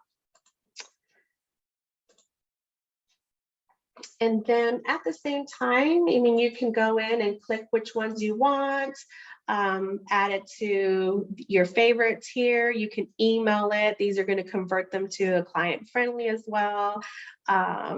You could save them here as an automatic search or a manual search for this one. Cloud CMA. There's so much more you can do with it. But that pretty much sums up the ConnectMLS. I highly suggest going into settings, setting up your agent profile, going into the help center, and then setting up your, going into, because I have like 20 minutes to go over Paragon. Taking my MLS Essentials class, because that's where I go into a lot of more detail. I kind of went a little bit more into ConnectMLS because it has so many great features, and Paragon does too. But I noticed a lot of people would take our classes are already familiar with Paragon, and so ConnectMLS is so new, and so I spend a little bit more time on ConnectMLS. But here you have Paragon. This is going to be the dashboard here. At the top of the screen, I'm going to show you, this is the Help Center. Make sure you guys can see that. Okay. So this is going to be the Help Center here. So again, just like ConnectMLS, these are the thumbnails. If you have any, this is the Paragon Academy. You can take that academy. It's a free course. You get a certification at the end of the course. And if you have any training needs for these, if you want to do, you know, after office hours, you know, it's available 24/7. And you don't want to wait for my class, I prefer you take my class. But yeah, you can look on here. These are going to be step-by-step instructions. There's video tutorials, screenshots, really nice. And then here at the top of the screen, this is going to be your power search. So this, again, it works very similar to ConnectMLS. The only thing is it doesn't date and timestamp, and it doesn't store your history, but it does work like a Google search. So you can search for listings, you can search for client names, addresses, you can search for anything in the MLS. It just doesn't, again, store your information. So like if you're searching for a listing, you can start an address, you can start putting in the, typing in the name, the address, and it's going to give you listings suggestions that you can type on, click on, or you can type in a name, like the name of the street or a client. I just put in my name, Carmen, so it's going to give you listings with the name associated, a contact person, members. That's kind of how that works. If you want to do an MLS number, you can just type in the MLS number. You can do multiple MLS numbers, just separate them with a comma. So that's pretty much how the power search works. Home button works the same as ConnectMLS. If you want to go back to the home page, just click on the little house icon and it'll get you back to the screen. Your search, this is where you're going to go and conduct a search. You have different classes here that you can conduct. And then you also will find your saved searches here and your listing cart as well. And then some specialty searches. Your listings, if you want to add, edit any listings, this is where you maintain your listings. This is where you're going to go. Your CMAs, you have the option to create a CMA within Paragon. I don't recommend going through Paragon to do that. We do provide Cloud CMA. To do that, you have the option, and that way you have a template. It's agent branded template, but Paragon has that feature if you want to use it as well. I don't recommend it because you have to kind of start from scratch, and it isn't as pretty as Cloud CMA. Your contacts here, this is where you're going to add and edit any contacts. So your contacts, again, anything with the red R, that's a required field. And once you enter that information, you're just going to click save. And then view and manage your contacts. So they don't have the client activity report section like ConnectMLS, but they do have what they call a collaboration center. I'll click on Carmen Hefner. And this is where you're going to find all of their information, any automatic searches are going to be here, their contact information. You can edit them as well here. And I'll show you the collaboration center in just a second, where you can communicate with your client as well. And financials, back at the top of the screen, financials is going to find this is where you're going to find your financial reports, financial calculators as well. Membership forms here. You have your membership reports, your agent mailing labels, roster, and so forth. Resources, we have some quick links here to some of our member products. We have access to ConnectMLS here as well. Scrolling down a little bit, Paragon Connect. So if you log into Paragon and you want to use the mobile version of Paragon, here it is, Paragon Connect. Also Cloud CMA. So I know I said, don't recommend using CMA reports through Paragon, but I do recommend using Cloud CMA. So take a look at that.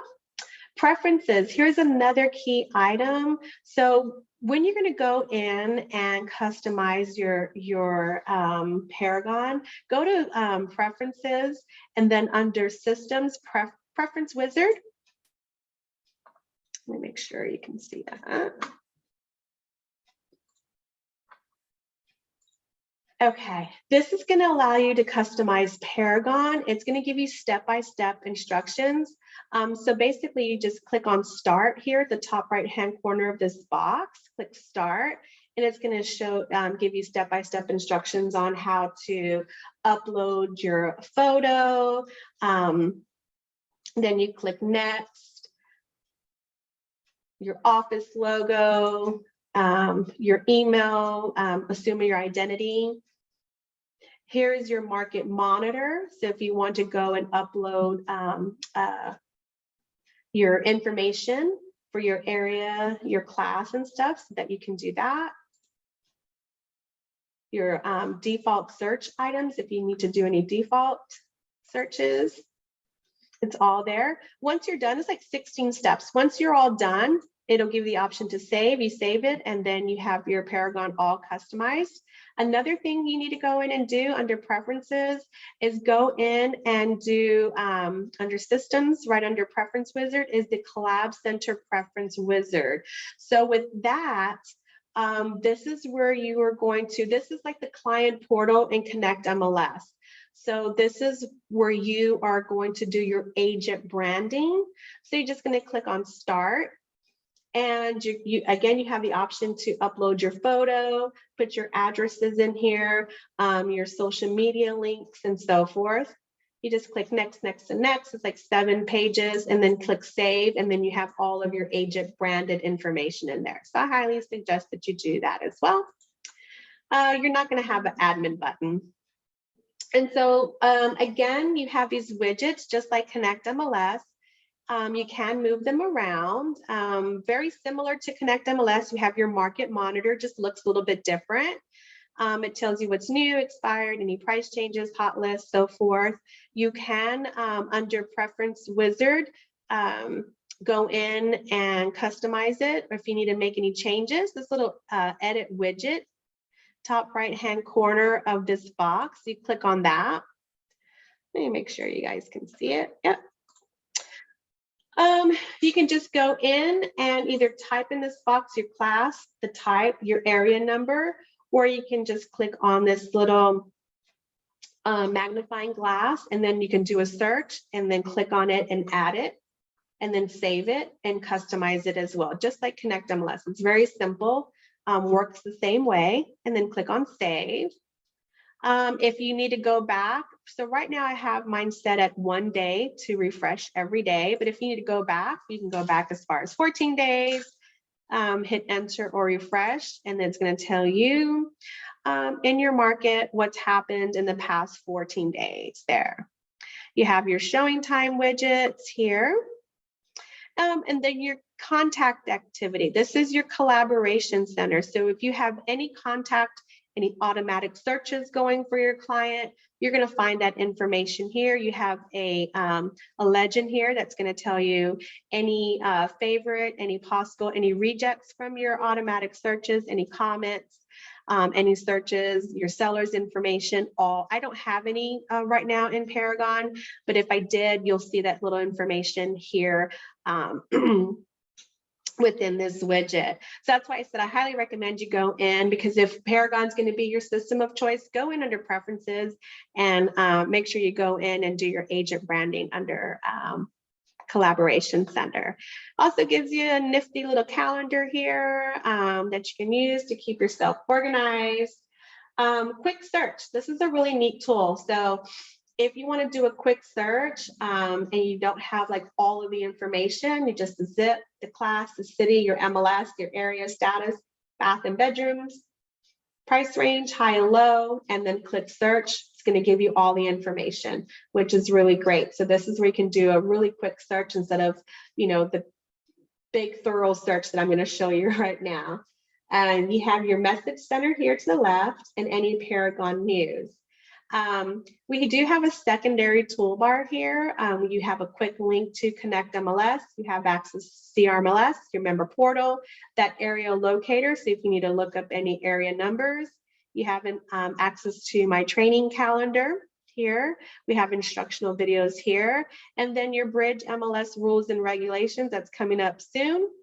Click on here, that's going to take you straight to our website where you can find those forums and those frequently asked questions and those most misunderstood rules as well. And then we have our news that are filtered here through this system. So I'm going to show you a quick search. I'm going to click on search, residential. And just like I did with ConnectMLS, I'm just going to load a previous search. I'm going to load a last search, but here you have your primary criteria here, your status, county, building type, bedrooms, just your very standard, you know, primary information. And then you have your secondary criteria in this little blue bar here. You have this menu, sorry, this arrow. You click on this drop down. It's going to open up that container. This is where you're going to find your features for your client. So any wish list, so your must-haves and your must-not-haves that you can enter in here. Your ADU information as well. So make sure you open up those boxes if you need to run any of this information. Then advanced criteria as well. This little blue container, I'm going to open that up. Scroll down. You can do a search for public remarks and confidential remarks as well. And also, as you put in information, it's going to give you a number of how many listings that are coming up associated with the data, your criteria summary as well. So as you enter your data in this these fields here, you're going to see that summary right here. So it kind of gives you a quick view of what you have in here. It's also going to give you available reports. So as you put this information, it's going to show you that you can pull agent report, client reports as well. So here are my last searches, the top of the screen here. So I'm just going to load a last search by hovering over that search, clicking on it, and it's going to automatically load. And it's basically the same search I did for ConnectMLS, all active in Oakland, 1.2 million, 1 bedroom, 1 bath. And the count, this one says 48. Let's do search. And then this is your spreadsheet view of the search. Little bit of differences here.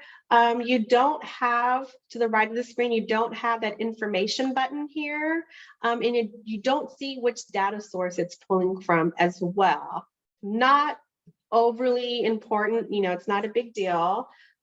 You can kind of tell which data source it's pulling from by the MLS number. Like this one says ML and the MLS number. This one, of course, is MLS listing SF. We can assume that's San Francisco and so forth. So this one, of course, has berries with the BA. Also, you have this really, so although it doesn't have the additional information button on here, that's okay, because it does have a really neat tool. It has this action button here, which I really like. So this action is one of my favorite things within Paragon.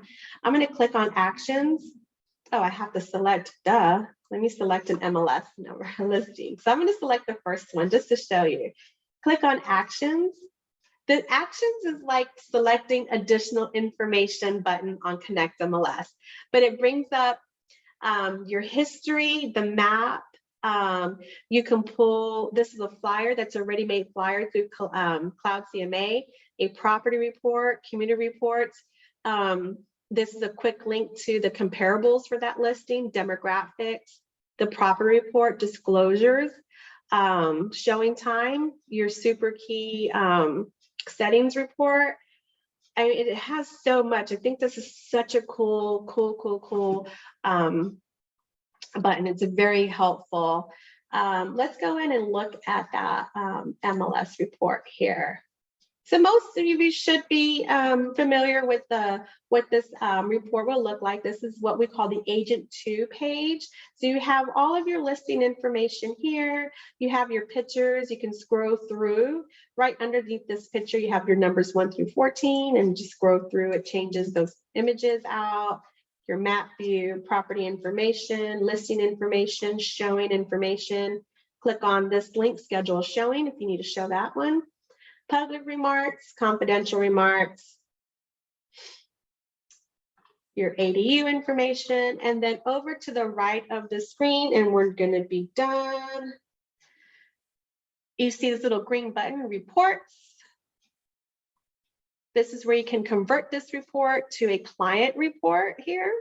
I'm going to change that to client report. And then it takes away all of that confidential information.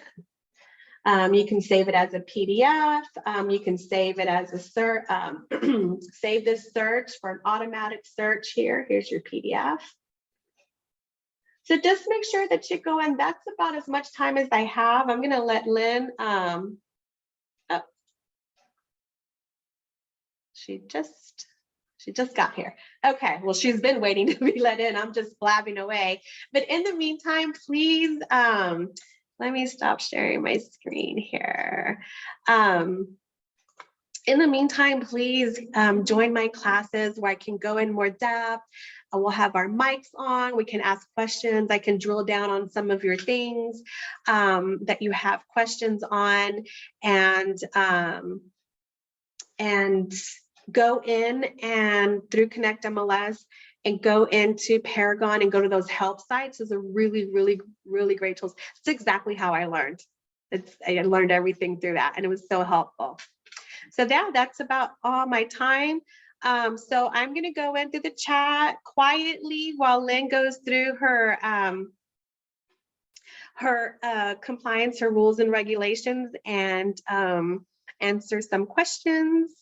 And I hope you guys have a great rest of your day. Thank you so much for your time. You were a great class and great questions. Thank you. You're welcome. Thank you. You're welcome. Thank you, Carmen. Thanks so much. You're welcome.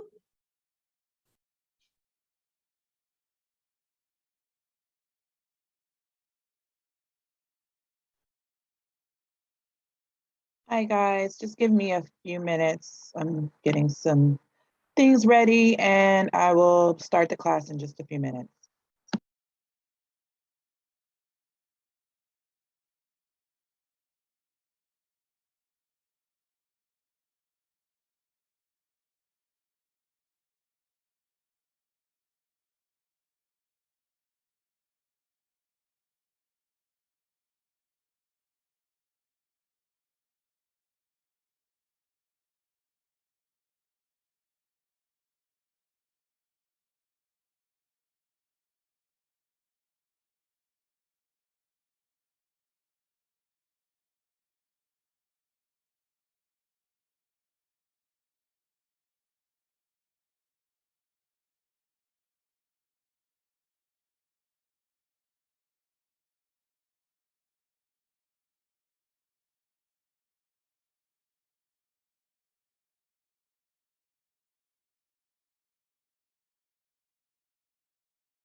Okay. Hello, everyone. I'm gonna go ahead and post a link in the chat for you guys to just sign your names. I know Carmen may have taken roll for her portion of the class. I'm going to just send, just so it'll help us keep track. I'm gonna send a link, post a link in the chat. And what I want you guys to do is put your name and RO number, realtor number. And that's it. And that way I can have some documentation just in case anyone drops off or anyone dropped off and came back in and may have missed roll call. Okay. So the link is in the chat now. Like I said, just your name and realtor number. That's all you need. Appreciate it.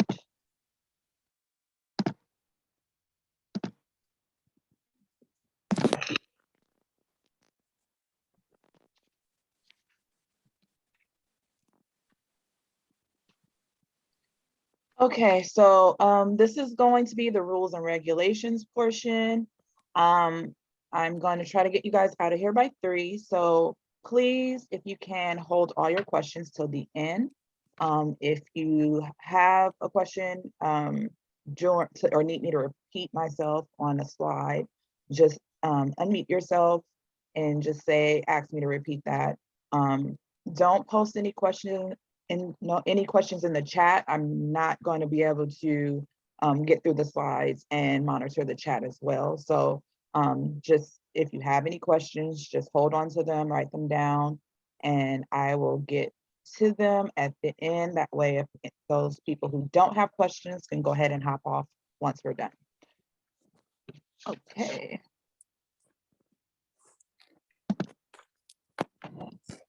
And if anyone has any questions right now,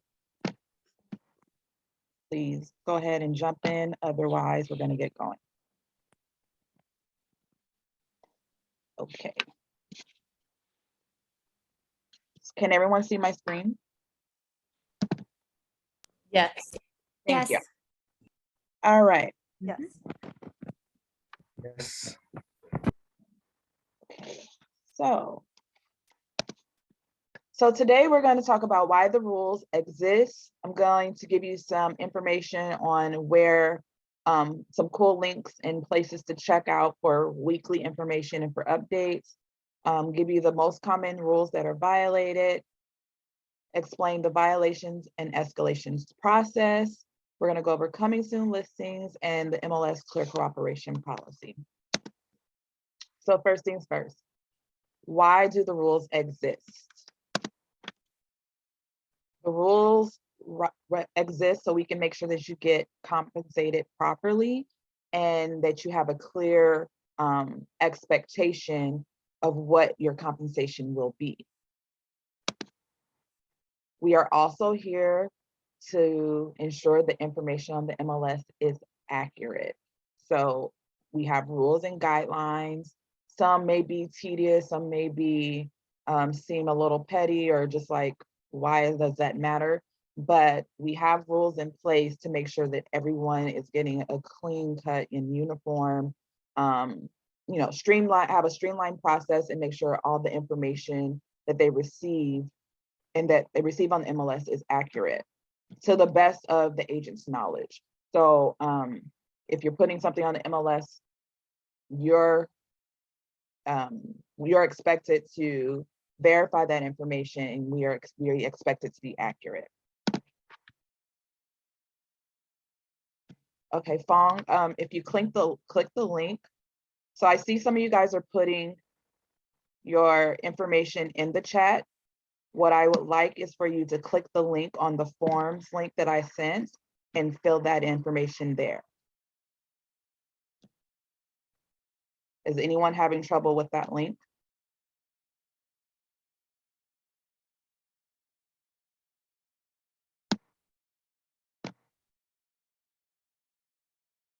Okay. All right.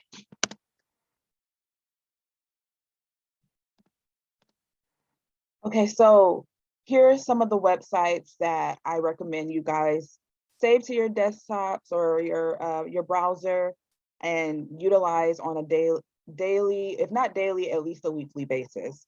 Upon entering, when you start, your MLS work or your work for the day, I always recommend to sign directly into the Bridge AOR website as well as BridgeMLS website. Either of those websites can get you to the other. So if you go into BridgeMLS.com, there's a direct link to Bridge AOR, and vice versa. Staying in the loop on those websites lets you know what classes we're offering, any new rule updates, any things that can possibly come up. We try to stay on top of them and make sure you guys get that information. So always check the websites, any new policies that are coming down, whatever it may be, the news for the week in the realtor industry. We try to make sure that we keep up with that and have some sort of direct links for you guys as well. CAR.org is definitely important because basically all of the policies that we follow and rules that we follow come down from CAR, who gets them in turn from NAR. So definitely, if you want to stay ahead of the game and on top of what's going on and what's new and in the realtor industry on a state and national level, I also encourage you to get in the habit of checking those websites as well. So here are the topics for today. These are the most common rules that are violated amongst realtors. These are things that I have, that I monitor on a daily basis and see that are most commonly violated. And so I try to focus on those to make sure that, there's a whole bunch of rules amongst I believe it's like 52 pages of rules for the MLS. But these are the ones that, are most frequently that you will, encounter. So that's sale not being reported within 3 days, failure to post a photo, branding, virtual tours, failure to enter accurate information, misuse of public remarks, showing access, and churning of listings and relistings. So first things first. Once a listing has gone into pending or sold status, the listing broker shall report or input the listing in the MLS as sold or pending within 3 days after the action took place. So basically from the date that you get into contract that your listing is pending, you have 3 business days to go into the MLS and mark your listing as pending. Same thing for sold. After it's been pending and now you have closed the deal and you have everything has been finalized, you have 3 days from that final closing statement date to put it into the MLS. So if the MLS is able to recognize the date of entry. So if your listing closed today, 5/11, you have 3 business days from today. So tomorrow, which is Thursday, Friday, and then Monday. If you input the listing on Tuesday, the system will automatically recognize that you are past the 3 days based on the date that you're actually doing the act of inputting the entry and the date that you input as your closing date for the listing. So if your listing closed 5/11 and you're inputting it on 5/17, the system can automatically recognize that this is a late entry and you will get a violation automatically. One thing to also be aware of, that once your listing is marked as sold in the system, you can no longer go back and make any edits. So before you hit save, you want to make sure that everything that you've input is correct. So make sure that your actual COE date is accurate. A lot of times there is a proposed pending date, or excuse me, a proposed closing date. When you input it for when you input the listing for pending, it asks you for the proposed date. When do you expect to close? So a lot of times that date is about 30 days out. Well, I'm sure if you don't already know, you'll learn that closings don't always go as planned, and sometimes they go beyond that date. A lot of agents will go in and, just, brushing through the process and input their information and forget to update that date. And they'll leave that previous date that was already there. That is obviously a typo. And so the system will recognize like, hey, this date said the closing date of X, Y, and Z, and this is the date, it sends you a violation. Then in turn, you're gonna call me and I will have to verify the information and go in and correct it for you, because after it's marked sold, you no longer have access to making any changes to the listing. So we have created stops within Paragon and ConnectMLS that it will stop and ask you, is your listing date, is your closing date correct?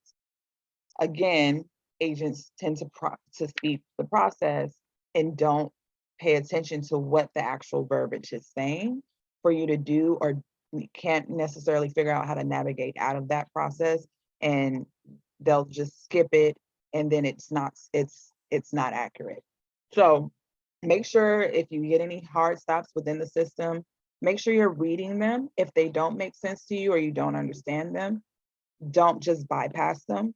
Reach out to our support team and ask the question just to verify, because yes, if you receive a violation that you shouldn't have, we'll definitely be willing to correct that for you if there is truly no violation made.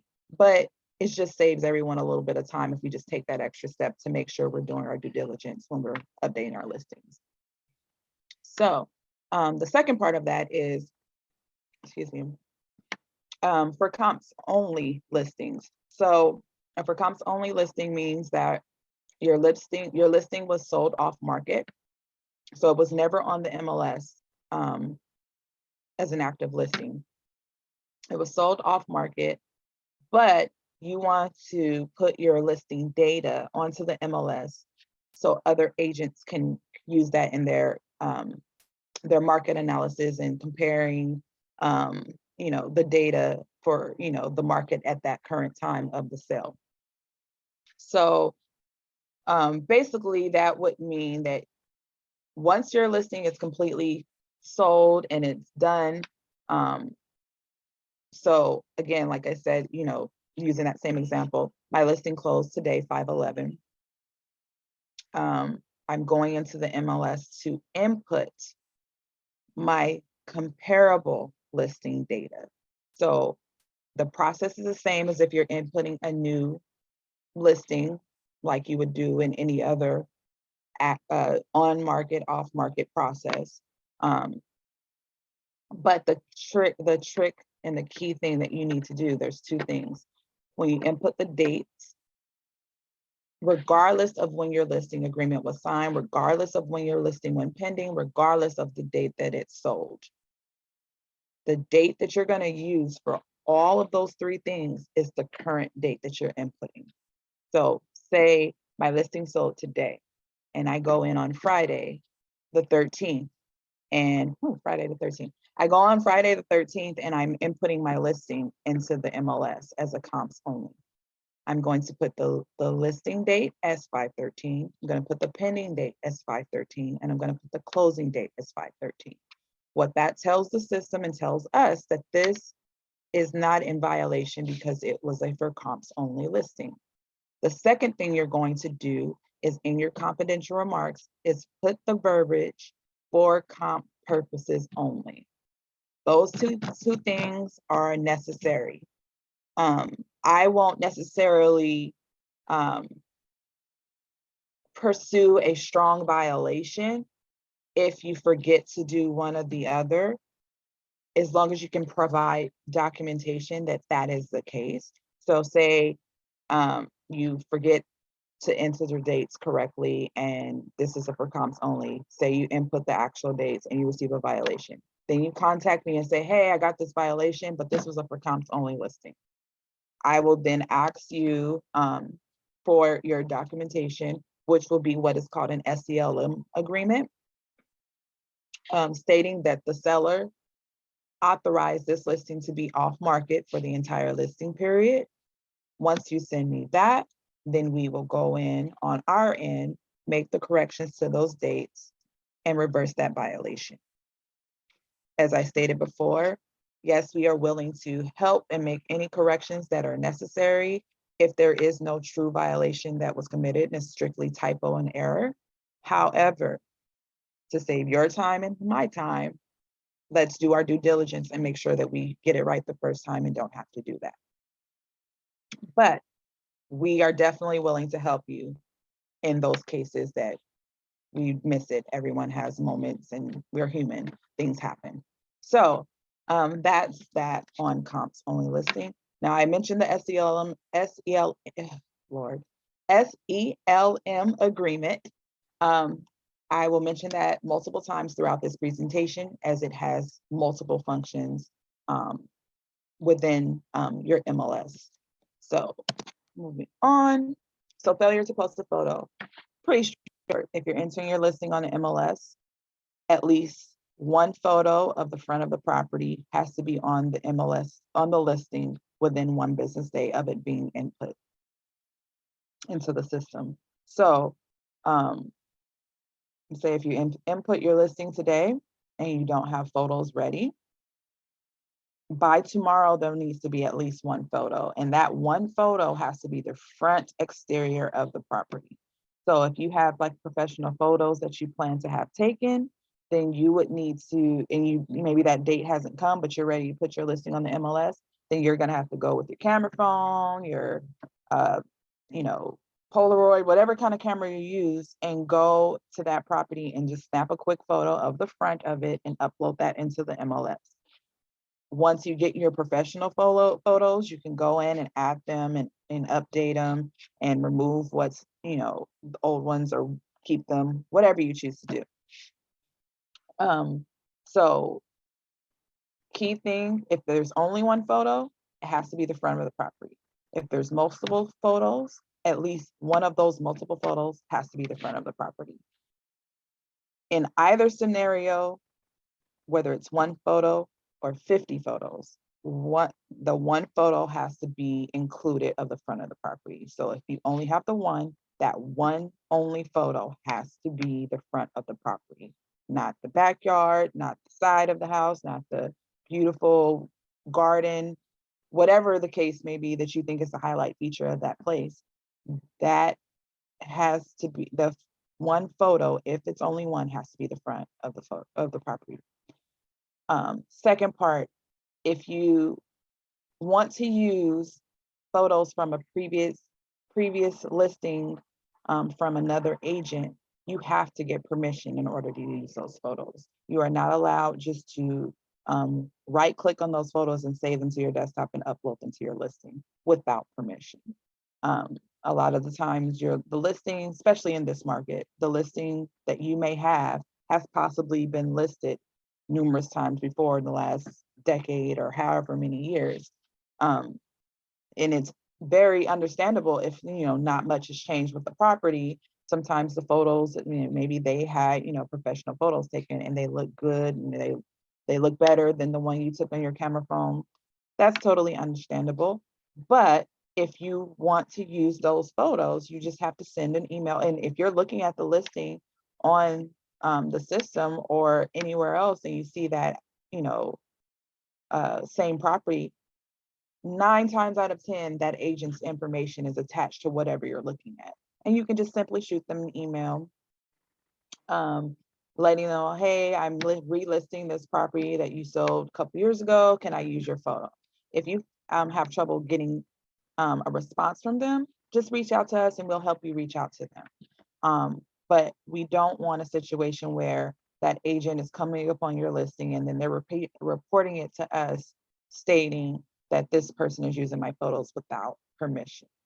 that has happened, that happens quite often, and majority of those agents aren't necessarily, wouldn't have necessarily said no once they, if they were asked. The issue is that they weren't asked. So you want to make sure that you're respecting everyone's, listing the work that they put in. Especially if they paid, a professional to come. I'm not sure how much that, what the pricing is for that, but either way, it's money spent. If they've paid someone to take those nice photos and then all you have to do is right click and now they're yours, that's kind of not fair. But again, on the flip side of that, majority of agents that I speak to don't mind sharing the photos. They just mind not being asked. So keep that in mind. If you have a listing where a seller is not wanting their photos input onto the MLS at all, sometimes, maybe, especially if they're still living in the actual home at the time, some people like to protect their privacy and they don't want the inside of their home being shown on the internet. That is the seller's right. In that instance, we would need them to sign that SCLM form that I mentioned before and check that option that they don't want to share their photos on the MLS and submit it to us. Simple as that. And that will protect you from any further violation of not having a photo. Okay, branding. So for sale signs, photos of, for sale signs on the property in photos is considered a branding item. So anything that has your contact information, your company logo, your name, a DRE number, anything that's linked to you as an agent cannot be on any public spaces in the MLS. So the photos are public. That is considered a branding violation if any of that information is shared in the public spaces, the public fields of the MLS. Shopping centers, coffee shops, grocery stores are also prohibited from being within your photos. Again, that's something, Target is a brand, Starbucks is a brand. So we're not advertising for any of those brands. And we are not utilizing any of their logos or marketing materials in our MLS. So make sure that you are not, you can definitely advertise in your remarks that there's, department stores or shopping centers or shops and coffee shops, things of that nature that is, nearby, but we can't go and actually post the photos of those places. We also cannot have people in our photos. So if you are taking pictures or having pictures taken of your listing, make sure that you, the seller, a random person walking by are not in your photos. If you have photos where there's branded links or any links at all, maybe you have photos that have already like a caption attached to it or a watermark or anything like that, that is not allowed as well. If you like floor maps are a common one that I've seen. I believe a lot of companies provide that to you within your, company database where they have a floor plan of the file, and then there's usually like at the bottom it has who the listing agent and the brokerage, etc. at the bottom. That needs to be clicked out. You're okay to use the floor plan, but your information cannot be attached to it. Oh, and landmarks are allowed. So if there's like a, Berkeley City Library or a specific park that's unique to that city and area, those things can be in your listing or in your photos because they are unique to that area. So keep that in mind. Historical landmarks, anything like that, that's okay. But just not, random stores and shops.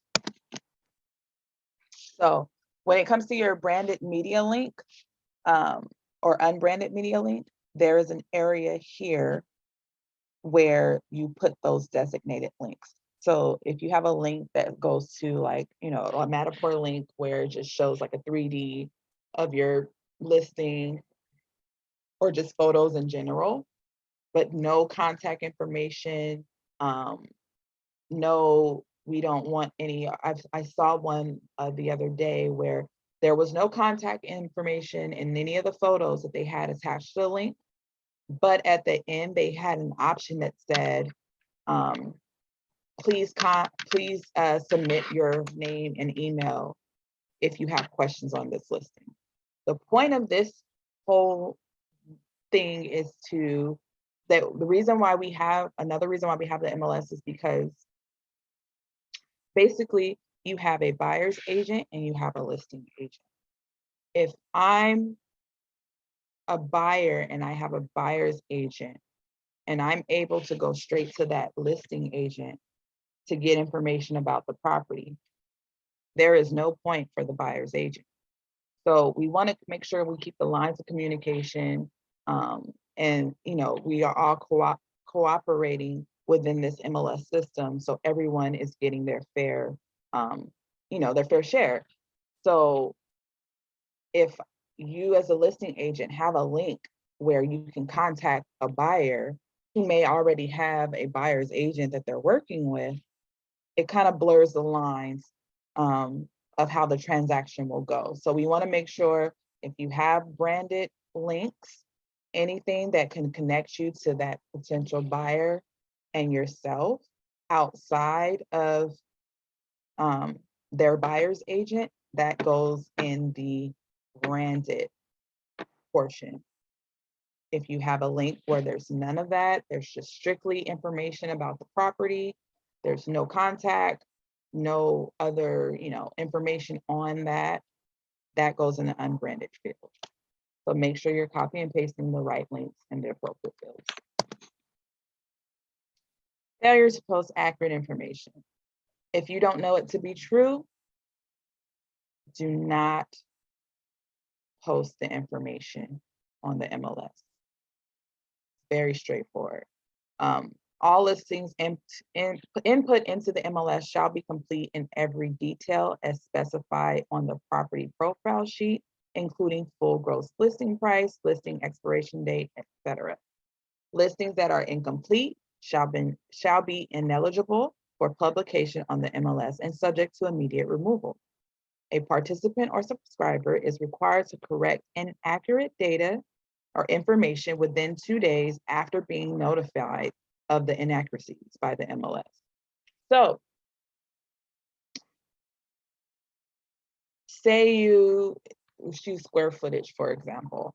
A lot of times, square footage is, sometimes you take that information from public record.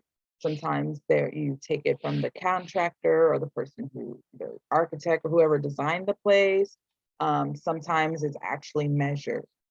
There are options within the MLS that will ask you your source for information. If you put your source as public record, then we expect that your information that you have is accurate according to public record. If you say if there's an extra bedroom that was added, but that bedroom is not permitted, we cannot publicize that as true and accurate information because it's not a permitted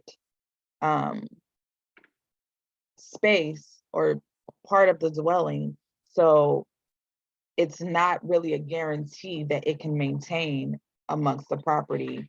If it's an ADU or anything like that, we can't actually add that. You can disclose those things in the remarks, but you can't just automatically include whatever the, guesstimate, whatever that square footage and add that into your listing details. But we definitely advise you to add that info. It disclose that, in your disclosure packet and your remarks section as well. If you have 5 bedrooms, but that 5th bedroom is a converted garage, then basically you have a 4-bedroom house with a 5th converted garage that was transferred into a bedroom. So things like that, where we kind of embellish and we make our listing sound better, we want to make sure we are not doing that. Again, like if something is brought to your attention that, hey, this is, not correct, then we expect you to, do your due diligence, make sure you have the right information, and to remove that information and correct it within 2 days. If you're painting a clear picture, I'm not necessarily just going to send out violations because I find that, public record says this and you said one thing. I'm going to ask you, like, where are you getting your information from? We're going to dig into it together and verify what we have.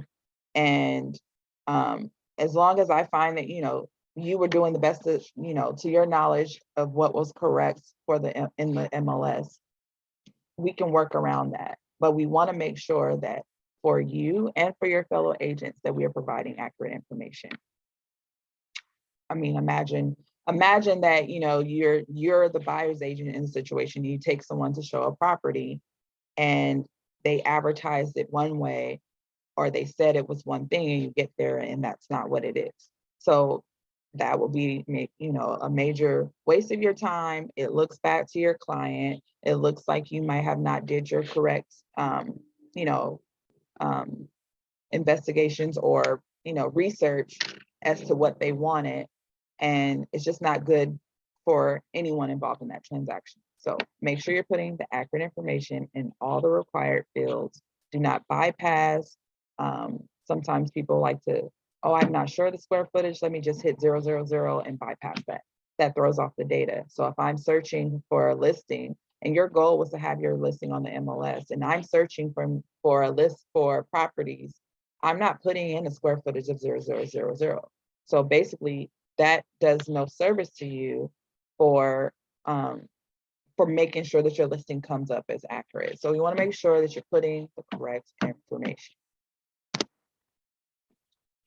Public remarks. So public remarks is only information that shall relate to the marketing description and condition of the property. So like I mentioned before, if it's a public facing portion of the MLS, the information is distributed to the public on other third-party sites and etc. There is only there's certain information that is allowed there, and that's something that is describing the property, the look of the property, condition of the property. So you can say beautiful Montclair Village neighborhood, views of the Golden Gate Bridge or whatever, things like that. 5-bedroom, this is where you would indicate 4-bedroom with a 5th bedroom that was converted from a garage, non-permitted ADU in the back, things like that. That's what you could put in the public remarks. We are not putting things like contact John Smith's agent at 555 blah, blah, blah for showing instructions. We are not indicating if you would like to see this property, the combo lock boxes on the side of the house underneath the electricity monitor or whatever. We're not doing that. That is something that needs to be communicated to the agent, from the listing agent to the buyer's agent, and they will share that information with their client. Vacancy, combo lockbox codes, anything like that goes without saying. We are not just going out and put our combination lock codes or gate codes or any of that to the public. That is a huge, huge, huge safety violation. And doing so results in an automatic violation fine. There is no warning for putting a lockbox code in the public remarks. It's automatic fine. I believe that fine starts at about $250. And the reason why that is because it's safety. If you're showing a home, say it's 8 o'clock in the evening, or fairly early in the morning and everything around it is, quiet, it may be still dark, and you're upstairs and someone sneaks in because they got the lockbox code off the internet, and they're in the home without you knowing, and you're attacked. Or say you're not there, but they got the lockbox code off the internet, off the MLS or any other third-party site, and they go in and they steal things, or they vandalize things, or they squat, or whatever that the case may be. All of those are safety violations, and there is no tolerance for it with the MLS. Indicating a listing is vacant is also a violation, and the reason for that is for all of the above that I just mentioned. If no one is living in the property, that means the property is going to be empty about 90% of the time, and that invites all the things that I mentioned: vandalism, squatting, theft, just safety violation all the way around. So make sure you're not indicating it being vacant, any of the contact information, lockbox codes, none of that goes in the public remarks. And also nothing that has to do with compensation or bonuses should be in the public remarks as well. All right, so here's that famous SELM form that I've mentioned a couple times so far. So as it pertains to showing access, properties entered into the system must be available for show within 3 days, subject to any tenant rights or seller, or unless seller indicates otherwise in writing. So basically that means if you input your listing into the MLS within 3 business days, if I call you and say, hey, I would like to show this property, within 3 business days, I should be able to get an appointment. If you are inputting your listing on MLS, you can't say not showing until June 1st. Well, if we're here in 5/11 and you have an active listing on the MLS, then it needs to be shown within the next few days. So if you are unable to show that listing until June, then that means that it was not ready to be on the market. And then you would have to have an SELM form stating that you have an active listing agreement, however, is not ready to be on to the MLS, and we will present it on such and such date. So if you look here at option 1A here, it says, do not submit property to the MLS until, and then you would insert a date. So if there is construction or some cleaning, or you're waiting on your tenant to move out, whatever the case may be, before you get your property ready, then you would say here, this listing will be on the MLS on June 1st. And it will remain off the MLS until June 1st. If the seller has, now going back to my original slide where I mentioned for comps only, if the seller has indicated that they want their listing kept off the market and they don't want it on the MLS at all during the listing period, then they would also fill out this same form and then select option B that says, do not submit property to the MLS during the entire listing period. And all of these options need to be conveyed to the MLS, and you would send that to us via email at this email address here, which is waivers@bridgemls.com. And we, uphold that. So if later down the line, like I said, if you are entering that for comps only listing and there is, an accident or or input error, and you receive a violation and you're saying, hey, this was for comps only, I'm going to go back into our records and we're going to find this form and say, okay, he did submit this. We'll go ahead and remove that violation for you. So that's that on that. So churning is basically manipulation of the listing data, which misleads the public, participants, and subscribers, excuse me. So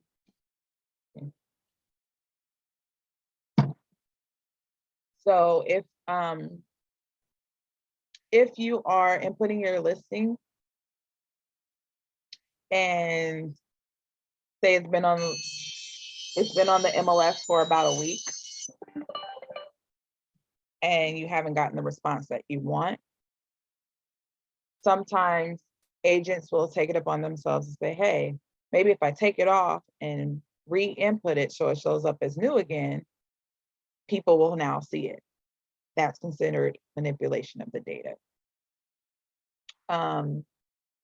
Only when the listing participant or subscriber has signed a new listing agreement with the seller shall participants or subscribers be permitted to relist the property in the MLS as a new listing.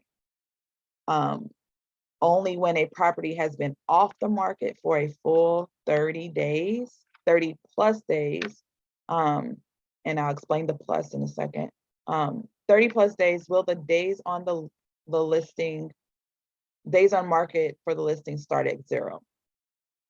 This applies to withdrawal status, cancellations, extensions, expirations, and or modifications of a listing agreement. So basically this means your listing, say you have a listing that you take it off the MLS after a week. There's a thing called days on market, which I'm sure you guys are all aware of. That basically lets a potential buyer know how long has this listing been sitting and how long has it been for sale. So the manipulation comes in, if a listing has been on the market for 30 days, to someone who's a buyer, that's important information. We want to know why. What is it about this property that is not getting attention? Why hasn't it sold? Is there something wrong? Is it priced too high?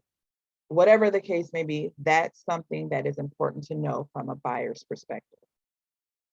So if you're trying to hide that information, that's not a good thing.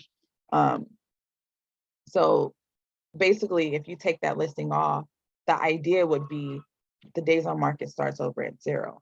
But there's a secondary part of that, which is cumulative days on market.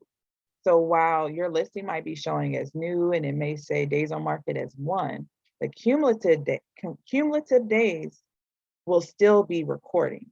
So a listing that has a days on market as 1, but a cumulative days as 45 days, that's manipulation of data. The only way to get all of those days to accurately be shown at 0 is for that listing to be off the market completely for 30 full days. And the reason why I said plus, because it is exactly 30 full days down to the minutes. So if I remove my listing off the MLS on 5/11 at 2:48 p.m., 30 days from now at 2:48 or 2:49 p.m. is when my listing can go back on the MLS and start over at 0. Now, who is actually looking at the clock and stating and recording the moment they did an action on a listing? No one. So I always say at least 31 days, because that gives you that opportunity for that moment down to the minutes that completely have passed, so you can get your listing to start over at 0. Because I'll tell you this, if you don't do that and you say you input it at 2 o'clock 30 days from now, guess what? The cumulative days on market will still roll over, and for that listing, you're gonna have to take it off for another 30 days. Now, of course, we will be willing to kind of work with you on the back end to fix that if that does happen.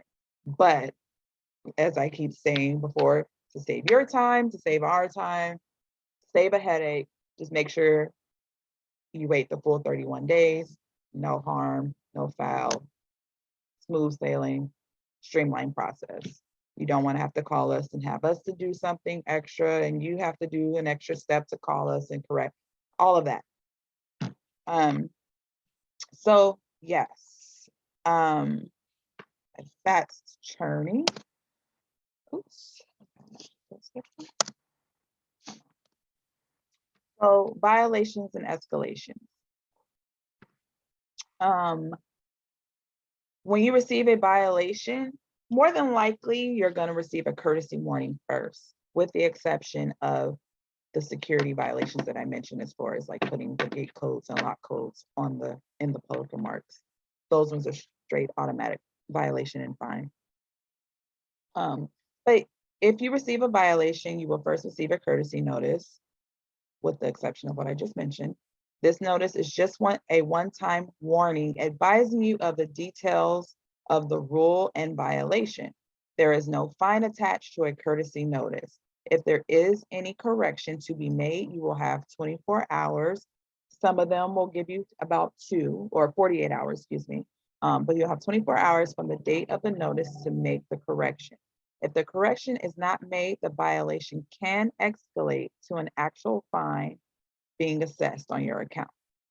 Fines are assessed when you violate one particular rule multiple times, meaning if you violate sale not being reported twice, the first time is a courtesy warning, the second time is a violation and fine. Say the next day you violate public remarks by inputting compensation data in the public remarks. The first time you do that is a warning, the second time is a violation, so on and so forth. So it doesn't, we do take note if you're a repeat offender of rules. However, we don't assess fines based on all of the rules that you violate. It's each individual is where it escalates. So once you receive a fine notice, you will have 24 hours to make the correction for that violation. The fine amount owed will also reflect within that notice, and you will have 30 days to make that payment. Payments can be made via phone or check, or a check can be sent by mail. We are a little behind on the online payment process, but we will be getting there shortly. Soon, I'm hoping. So even if the listing was input by an admin or transaction coordinator, the responsibility of the violation will fall on the listing agent or broker. So if you receive a violation, it does not matter if you weren't the one to actually make that violation. It's your listing and you or your broker has entrusted a specific individual within your office to update the listings accordingly. You will have to take care of that violation and then also take care of that situation with that listing coordinator outside of us. So there is no way for us to say, oh, okay, it wasn't you, it was just your listing coordinator. Your listing coordinator is not the realtor, doesn't have the agreement with us, it's you. So that's that on that.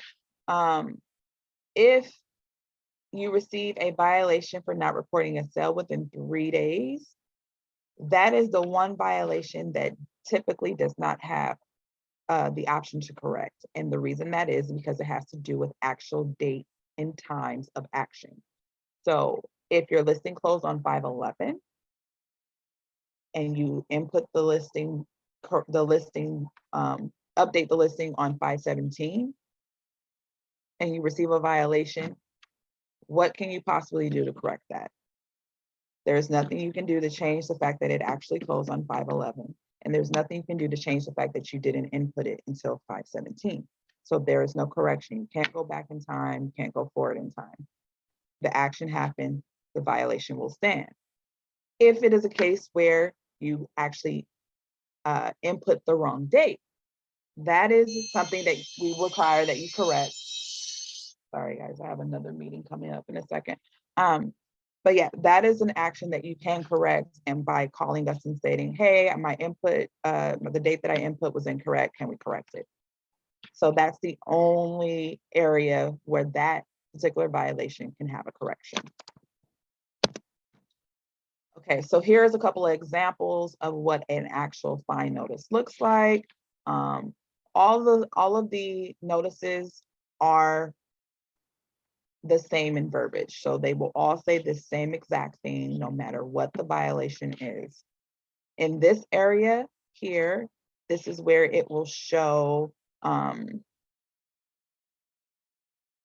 show the violation that it was and give you some examples or verbiage on how you violated that particular rule. So if it's public remarks, it'll show your actual remarks here and say where where your violation will lie. If it's still not being reported, obviously it gives you what that means. Here at the bottom, it's kind of, I think it's kind of chopped off for you guys, but here at the bottom, so the bottom left, it says the closing date and the status date. So before you, state, hey, this is something I get all the time. What do you mean I'm in violation? This just closed today. I didn't do anything wrong.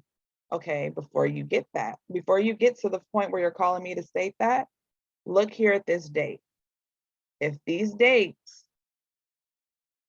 are not representing the actual closing date, you did do something wrong. It's just not something we're going to violate you for. So when you call us, all you would have to say is, hey, I input the MLS, the closing date wrong. Can you change it for me? We'll more than likely ask you to send us a copy of the closing statement so we can verify the date. And that's simple as that. And we'll send you a reversal letting you know that your fine has been waived. But before you call us with any disputes or anything like that, check your dates, because more than likely that's where your answer lies. So this is a fine notice. This is what a courtesy notice looks like. And it says very clear, courtesy notice, no fine attached. Same situation here in the middle, lets you know what your violation is, still shows the dates, exact same, it's just different verbiage as far as it being a courtesy or a fine violation. Okay, so coming soons. So coming soon's listings are basically listing, it's a status within the MLS that is only shared with members of the MLS. So only brokers and subscribers of the MLS can actually, see these listings. So if you have a listing that is not quite ready for the market, maybe there's work still being done, it's being updated, it's being cleaned, it has a tenant, whatever your case may be, but you kind of want to get ahead of the game and start letting agents know that this is coming, it's not quite ready, then we have a coming soon status. This is not a public status. This is not the same as having an active status. It looks the same on the MLS, but only to the agent. So you can input your listing on the MLS as a coming soon only, and it's only filtered to other agents within the MLS.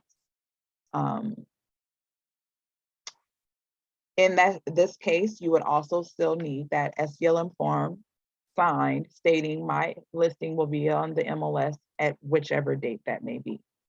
So this is the only status that you can have a listing where it's not quite ready for the MLS, not quite ready to be shown, not quite ready, whatever the case may be. This is the only status where that listing can go on the MLS. But it's not a status that can be seen by the public. It doesn't syndicate over to Zillow and Redfin and those other third-party sites. It's only within our MLS group. So clear cooperation. Clear cooperation states that within but 1 business day of marketing a property to the public, the listing broker must submit the listing to the MLS for cooperation with other MLS participants. So basically, if you have a listing that is not on the market quite yet and not ready for the market, then you shouldn't be sending out any external marketing. So sending out flyers, there shouldn't be a for sale sign up, no email, anything like that. Only within your brokerage. So if you work at Keller Williams on Telegraph, I'm not sure, I can't think of, that's the only one to think of. If you work at Keller Williams on Telegraph, within that section of your brokerage that's connected with that one broker. So if that one broker has another office, but each office, I believe, has its own broker within that company. If that broker has multiple offices, only agents under that broker, under your broker, can you send out marketing material. If your listing is on the MLS as a coming soon, that will cancel out what I just said. So that will suffice as being on the MLS, because that's giving all of the MLS subscribers the information about your listing coming down the pike for future reference, and it gives them an opportunity to contact you. So again, listings that are not on the MLS should not be marketed to the public. If they are marketed to the public, then it needs to be on the MLS within 1 business day.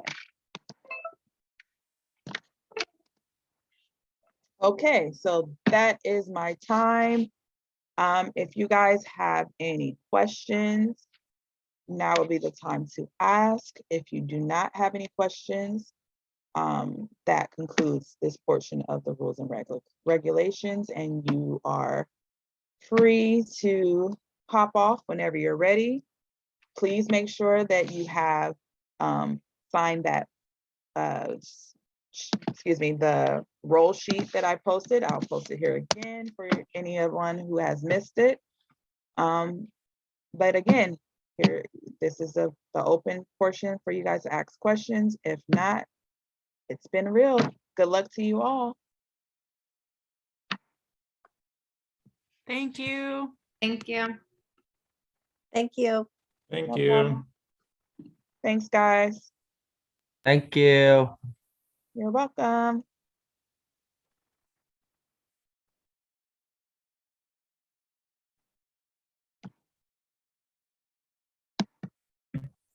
Helen, I do have a question. Okay. I'm trying to take the code of ethics course. Is this something that the bridge does, or is somewhere else? So I don't actually handle that portion. You would have to, I believe that information is, if you have your new hire packet, I believe that where you go for that is there. I believe there's like a checklist for that. But if you would have to contact the membership services about that. 'Cause I'm sorry, I'm just not familiar with the code of ethics. No worries. I'll contact them. Thank you. You're welcome. Have a good day, Lynn. Thank you, you too. Anyone else?